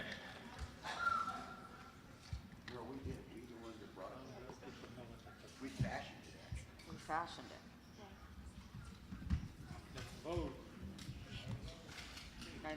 it. Then I will defer to the folks that worked on this directly. Thank you. I didn't actually hear what that was. Not really. Okay. Any further discussion? Hearing none, all those in favor of passing Resolution 2025-17 up to the convention, please signify by saying aye. Aye. Any opposed? No. Resolution 2025-17 passes up to the convention.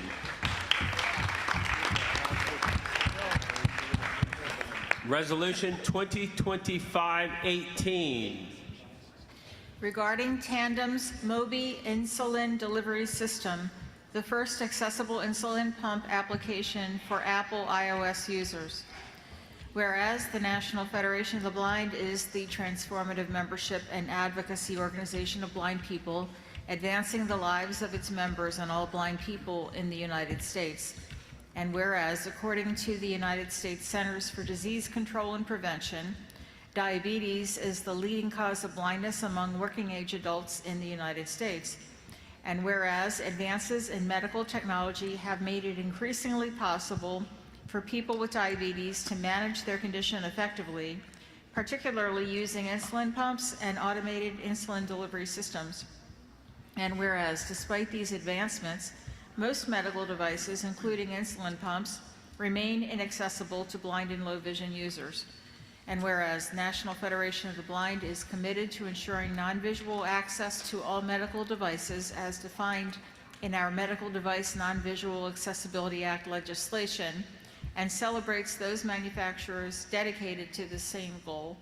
And whereas Tandem Diabetes Care has developed the Mobi automated insulin delivery system, a device controlled through a non-visually accessible Apple iOS phone app, thereby allowing blind individuals with diabetes to manage their condition independently and effectively.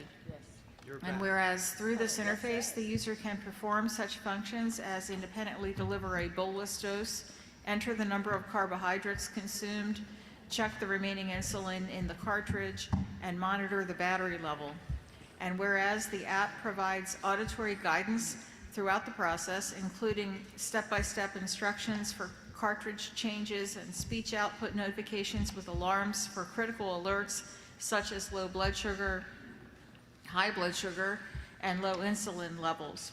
And whereas ensuring accessibility in the design of medical technology not only empowers blind and low vision individuals, but also enhances usability for all users through multimodal interfaces, thereby increasing overall adoption and return on investment. Now therefore be it resolved that this organization commend Tandem Diabetes Care for its leadership in developing the Mobi automated insulin delivery system with full consideration of non-visual accessibility. And be it further resolved that this organization urge all manufacturers of innovative medical technology to prioritize non-visual accessibility from the earliest stages of design and development, thereby ensuring equal access to essential health management tools for blind and low vision individuals.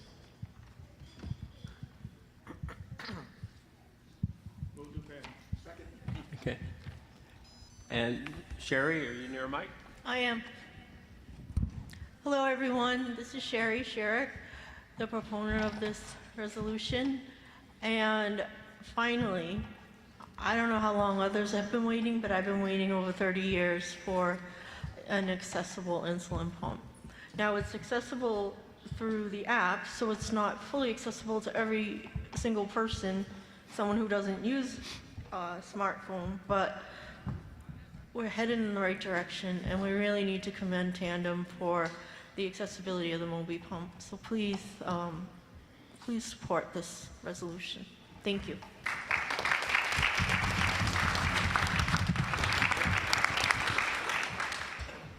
We have a motion and a second. Is there any further discussion?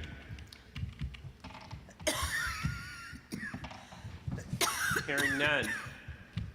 All those in favor of passing Resolution 2025-18 up to the convention, please signify by saying aye. Aye. Any opposed?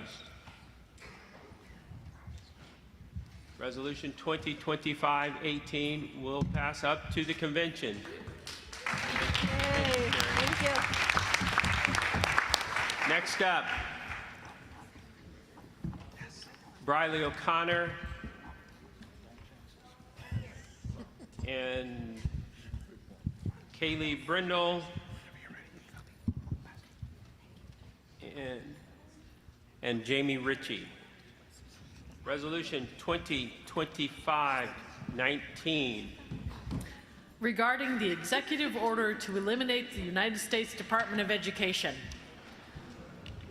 Whereas the United States Department of Education administers programs essential to promote education, independence, and economic opportunity for millions of blind Americans, and whereas contained within the Department of Education is the Office of Special Education and Rehabilitative Services, which houses the Office of Special Education Programs, OSEP, and Rehabilitation Services Administration, RA, providing essential resources for blind people to obtain education and employment. And whereas these divisions are responsible for the enforcement and oversight of the Individuals with Disabilities Education Act, IDEA, 20 U.S.C. Section 1400 et sec., the American Printing House for the Blind, APH, Federal Quota Program, 20 U.S.C. Section 101 et sec., Vocational Rehabilitation Services, 29 U.S.C. Section 701 et sec., and Randolph Shepherd Program, 20 U.S.C.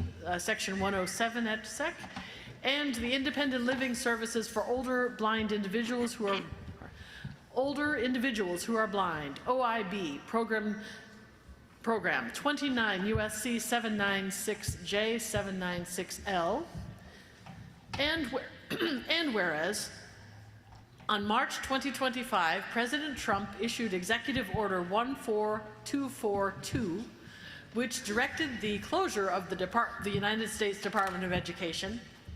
And whereas the executive order did not outline a plan to continue and maintain the above services administered by the Department of Education, and whereas without clear plans for how these statutorily established programs will be maintained, blind Americans and their families have no information on future plans, no clear lines of advocacy for due process, and an abundance of uncertainty regarding their current educational and rehabilitation services.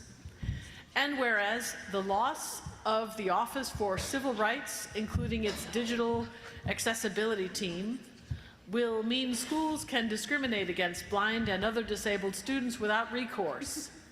And whereas the National Federation of the Blind is greatly concerned that the drastic reduction in workforce and the ultimate closure of the Department of Education will result in diminished services for millions of students, employees, entrepreneurs, and older Americans with disabilities across the country who utilize the above programs. Now, therefore, be it resolved that this organization demand that the Secretary of Education stop any plans to eliminate the Department of Education and the services that affect blind Americans that it administers, and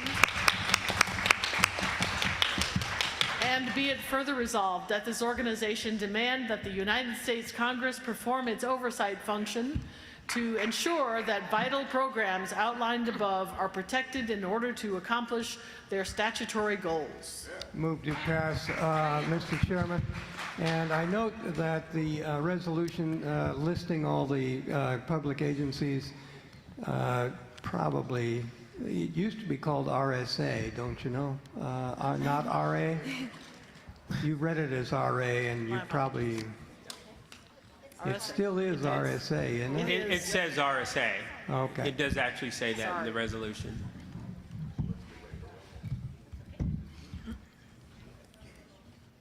Briley. Yes, thank you, Mr. Chair. My name is Briley O'Connor, and I am here in support of this resolution as the Executive Director of the Minnesota Center for the Blind, but most importantly as a blind person and a parent of a blind child. I would not be able to read if it were not for the due process mechanism available to my mom. When the school system did not want to teach me Braille because I could see too much. My child has access to Braille in his curriculum that is tenuously secured by the ability of his dad and I to be able to say, If you do not provide him access, we will go due process, and they know we mean it. I am gravely concerned about the actions of this administration, and you should be too. But not because it's a political party, but because this is a violation of our civil rights. Amen.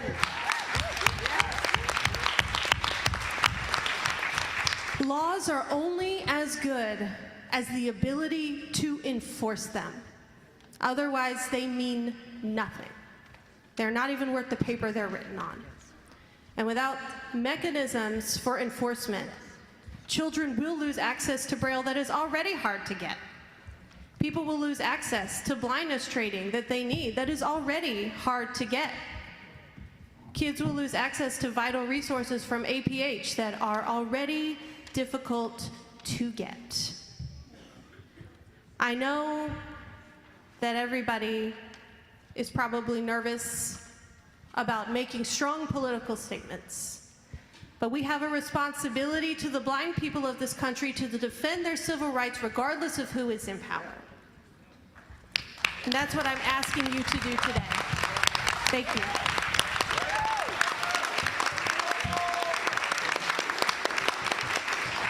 Thank you, Briley. Is there any further discussion? Hearing none. All those in favor of recommending Resolution 2025-19 do pass, please signify by saying aye. Aye. Any opposed? Hearing none, Resolution 2025-19 passes up to the convention. Mr. Chairman, it sometimes feels odd to fight for the rehabilitation folks. But I think it's necessary. Okay. Resolution 2025-20.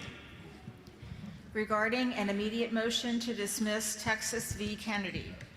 Whereas Section 504 of the Rehabilitation Act of 1973 is a landmark civil rights statute for people with disabilities, protecting us from discrimination by federal agencies and recipients of federal funding in public education, work readiness programs, healthcare, elections, the court system, and more. And whereas 17 states' attorneys general have filed suit in Texas v. Kennedy, alleging that Section 504 is unconstitutional and should be entirely or partially enjoined, limiting it only to those programs, services, and activities directly funded by and through the Rehabilitation Act of 1973. And whereas in a status report submitted on April 11, 2025, the 17 states wrote that they, quote, have no intention to seek any relief from this court on count 3, Section 504 is unconstitutional of their complaint, and nothing in plaintiff's complaint seeks to restrain the disbursement of federal funds from the Department of Health and Human Services on the basis that Section 504 of the Rehabilitation Act is unconstitutional. And whereas the plaintiffs also seek for the court to declare the final rule titled Non-Discrimination on the Basis of Disability in Programs or Activities Receiving Federal Financial Assistance, released by the United States Department of Health and Human Services on May 9, 2024, and which contains valuable website accessibility rules pertaining to federal government websites as illegal and unconstitutional. And whereas, if plaintiff's demand is granted, it will have a devastating effect on blind Americans' rights to effective communication and reasonable accommodation in connection with government programs, services, and activities, including but not limited to education, employment, housing, health care, and other forms of civic life. Now, therefore, be it resolved that this organization immediately call upon Texas Attorney General Ken Paxton to move to dismiss the Texas v. Kennedy lawsuit because of the far-reaching and harmful effects the lawsuit could have on Section 504 and the lives of blind and other disabled Americans. And be it further resolved that this organization call upon the Attorneys General of Alaska, Alabama, Arkansas, Florida, Georgia, Indiana, Iowa, Kansas, Louisiana, Missouri, Montana, Nebraska, South Carolina, South Dakota, Utah, and West Virginia to immediately withdraw from the Texas versus Kennedy lawsuit. Move to pass. I got this. So moved.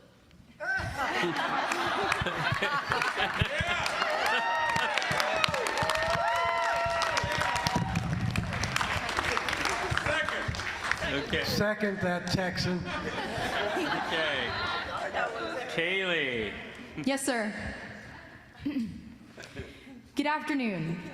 I would like to explain the importance of this resolution by discussing 3 specific parts of this case. Firstly, as President Riccobono stated in his letter to Attorney General Ken Paxton of Texas, the complaint the 17 states submitted to the court alleges Section 504 is unconstitutional multiple times, despite what the attorneys general have told the press and what they've proclaimed in their status reports, that harmful and dangerous language was never removed from the complaint. I don't think I need to explain to anyone in this room how catastrophic the loss of Section 504 would be. 504 plans of millions of disabled children would be in jeopardy, as would other laws that we rely on, which were enacted with the understanding that Section 504's foundation was already codified. Now, the other attorneys general had been more vocal about the attacks against 2 portions of the 2024 final rule for Section 504 implemented by the Biden administration. Firstly, the language in the rule's preamble that states that gender dysphoria is a disability. Secretary Kennedy issued a statement 3 months ago on April 10th, clarifying that that language does not and has never carried legal weight. The fight against this gender dysphoria language is the political smokescreen these attorneys general have hid behind, but they cannot hide anymore. If their issue was exclusively gender dysphoria, they could have withdrawn, but they have not, because that was never their only issue.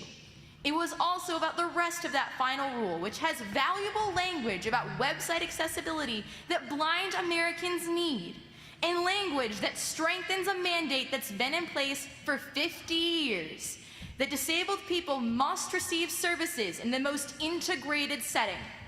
No segregation, no institutionalization. These might seem like far-off concepts, but I think about them every day, because my older brother is blind with additional disabilities that leave him at risk of being institutionalized.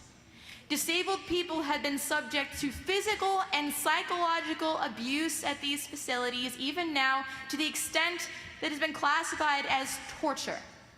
My fight for 504 is a fight to keep him safe and anyone else at risk. Fight for our rights, fight for 504. Thank you.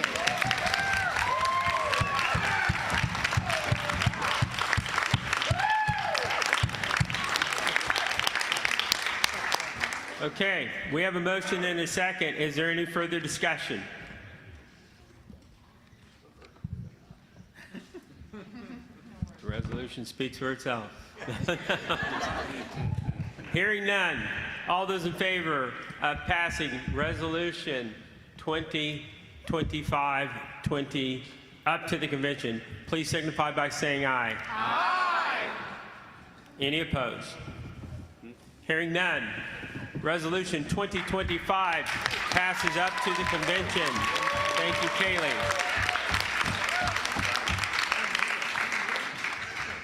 Resolution 2025-21. Regarding urging the American Civil Liberties Union to support accessible electronic ballot return for voters with disabilities. Whereas the American Civil Liberties Union, ACLU, presented at the National Coalition on Disability Voting, NCAV,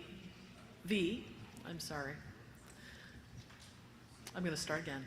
Whereas the American Civil Liberties Union, ACLU, presented at the National Coalition on Accessible Voting, NCAV, on February 15th, 2025, to clarify its position against accessible electronic ballot return for blind voters and other voters with print disabilities. And whereas the ACLU expressed concern about electronic ballot return that it admitted were not based on existing evidence of breaches or security failures, but rather on the theoretical possibility of undetectable interference. And whereas the ACLU's chief technologist acknowledged that there is no evidence of current security breaches with modern accessible electronic ballot return technologies. And whereas the National Federation of the Blind and other NCAV members appropriately responded that such concerns do not justify the exclusion of voters with disabilities from the right to vote privately, independently, and accessibly. And whereas the ACLU proposed alternatives, such as using hard copy Braille ballots marked with a hole punch or relying on assistance from non-disabled individuals, are neither legal nor reliable given the limited availability of Braille literacy and the impracticability of such solutions in real-world voting contexts.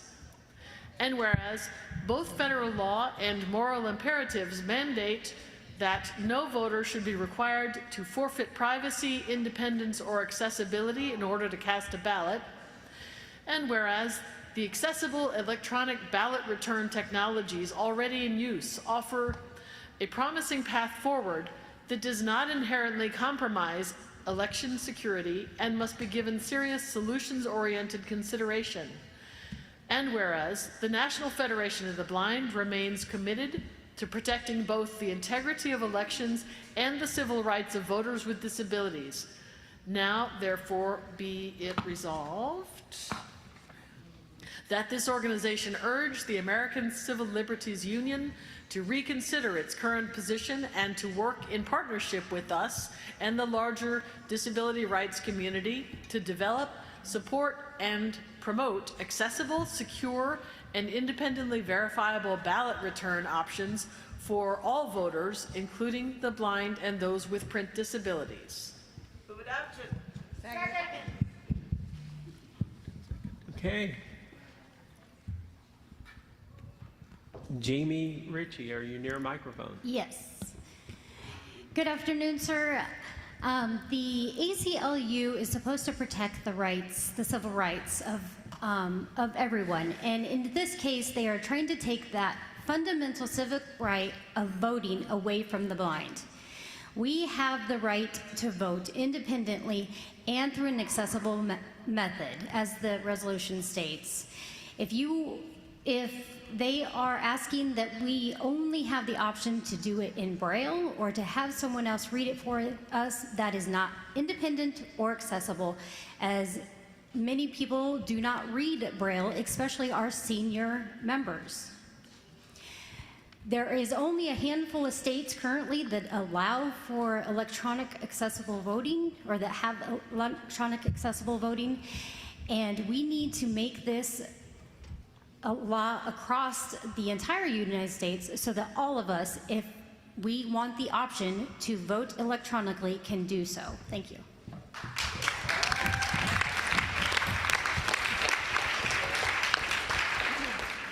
Is there any further discussion?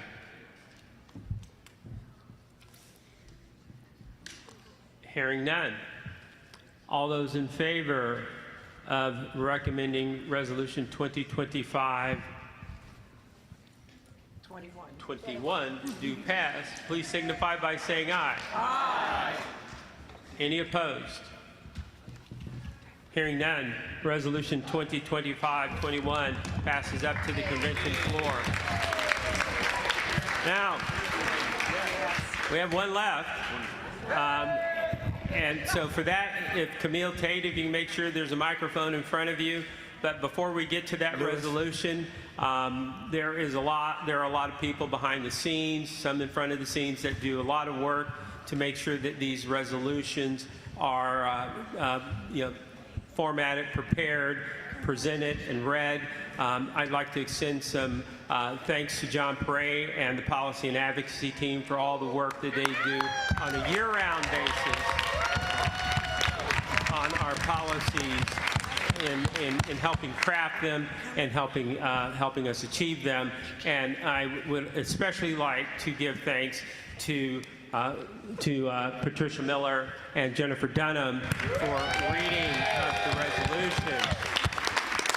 So, resolution 2020. Lewis? Go ahead, Mr. Lewis. I just wanted to make sure I put this in before we get too close to closing. I would like to offer a motion to reconsider Resolution 2025-12, only for the purposes of correcting what is seemingly a typographical error. I know that there was a technical error. Would you like to address the error? Yes, sir. If there's a second to that motion. Second. Okay. It appears that in our zealous effort to condemn everything that's been really tearing everything apart, we misplaced where we should have supported. So in the litany of letters that President Riccobono was stated, in the first instance, it stated that we were opposed to, I forget exactly which one it was, but we were actually in support of that particular letter. So it's a simple replacement of one word that's required. If someone could read it, yeah.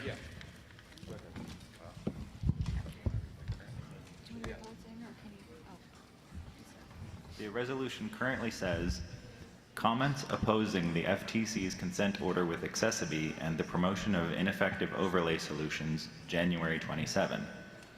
It should read, comments supporting the FTC's consent order with Accessibility and opposing the promotion of ineffective overlay solutions.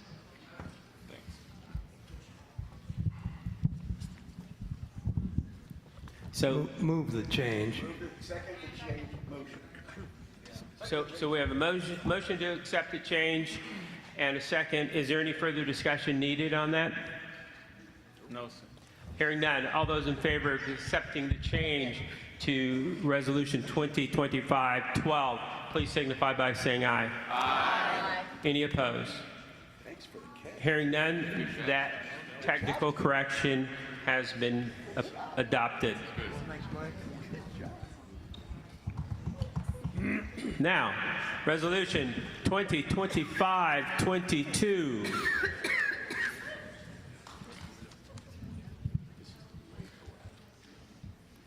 Regarding the consolidation of blindness services under a general disability services agency.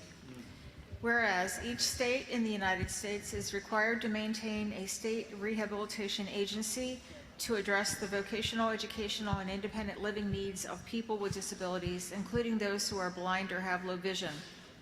And whereas the Rehabilitation Services Administration, RSA, currently supports vocational rehabilitation programs, supported employment, and the independent living services for older individuals who are blind, OIB, program in all 50 states, the District of Columbia, Puerto Rico, and 4 United States territories.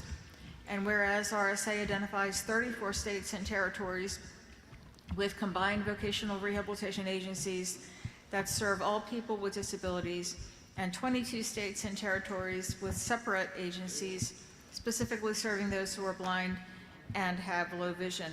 And whereas Congress has long recognized the unique and specialized needs of blind people, including training methods, adaptive equipment, and communication tools, through legislation such as 29 U.S.C. Section 701A1A, as amended in the Rehabilitation Act of 1973. And whereas a 2010 study conducted by the National Council of State Agencies for the Blind, NCSAB, through Mississippi State University's Rehabilitation Research and Training Center, RRTC, on blindness and low vision, found that individuals served by separate blindness agencies were more likely to achieve competitive integrated employment, earn wages above minimum wage, and participate more fully in the workforce compared to those served by combined agencies. And whereas the study further concluded that blind and low vision clients of separate agencies were more likely to receive the targeted specialized services essential for acquiring independent living skills and achieving educational and employment success. And whereas the specialized training blind people require, such as orientation and mobility, Braille literacy, access technology, and other tailored supports are best delivered through a dedicated blindness agency. And whereas consolidating services for the blind into general disability agencies may appear efficient, but in practice, it results in diminished service quality and poorer outcomes.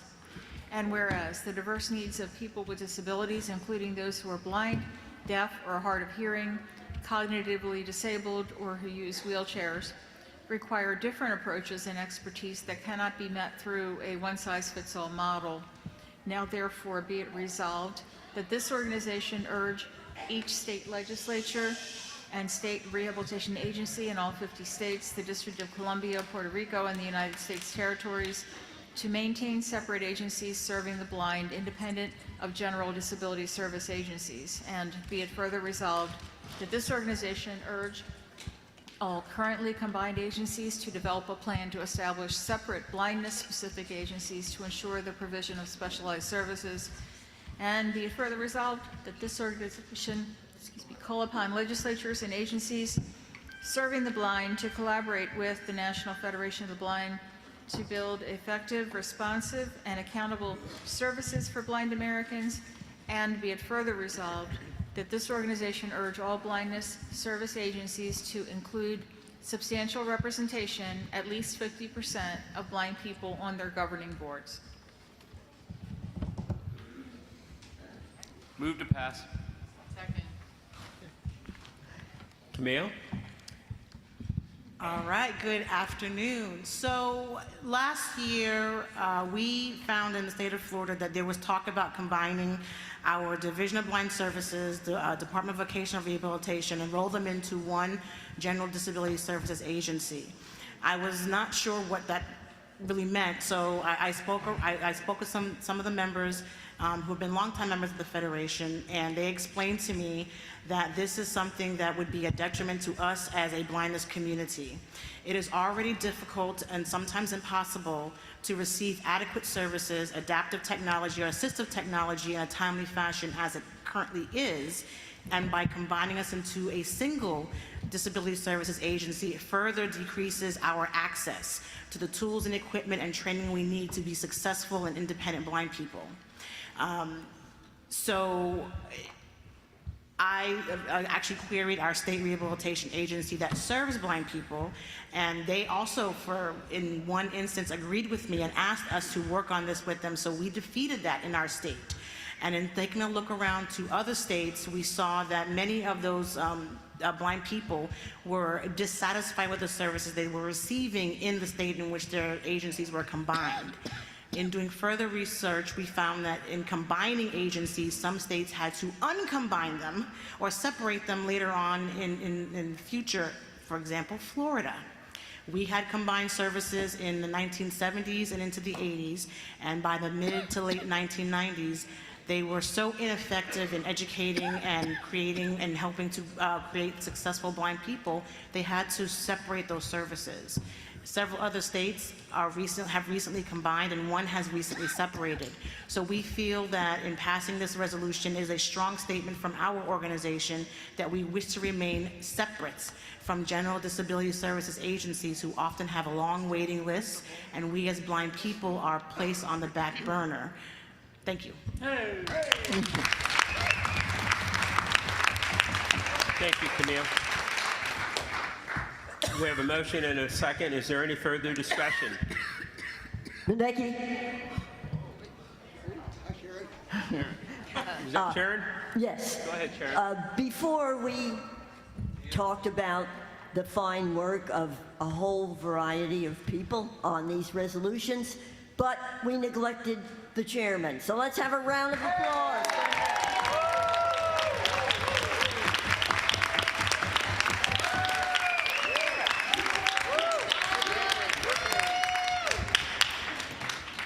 Thank you. Thank you. Any further discussion? Hearing none. All those in favor of recommending Resolution 2025-22 do pass, please signify by saying aye. Aye. Any opposed? Hearing none. Hearing none, Resolution 2025-22 passes up to the convention.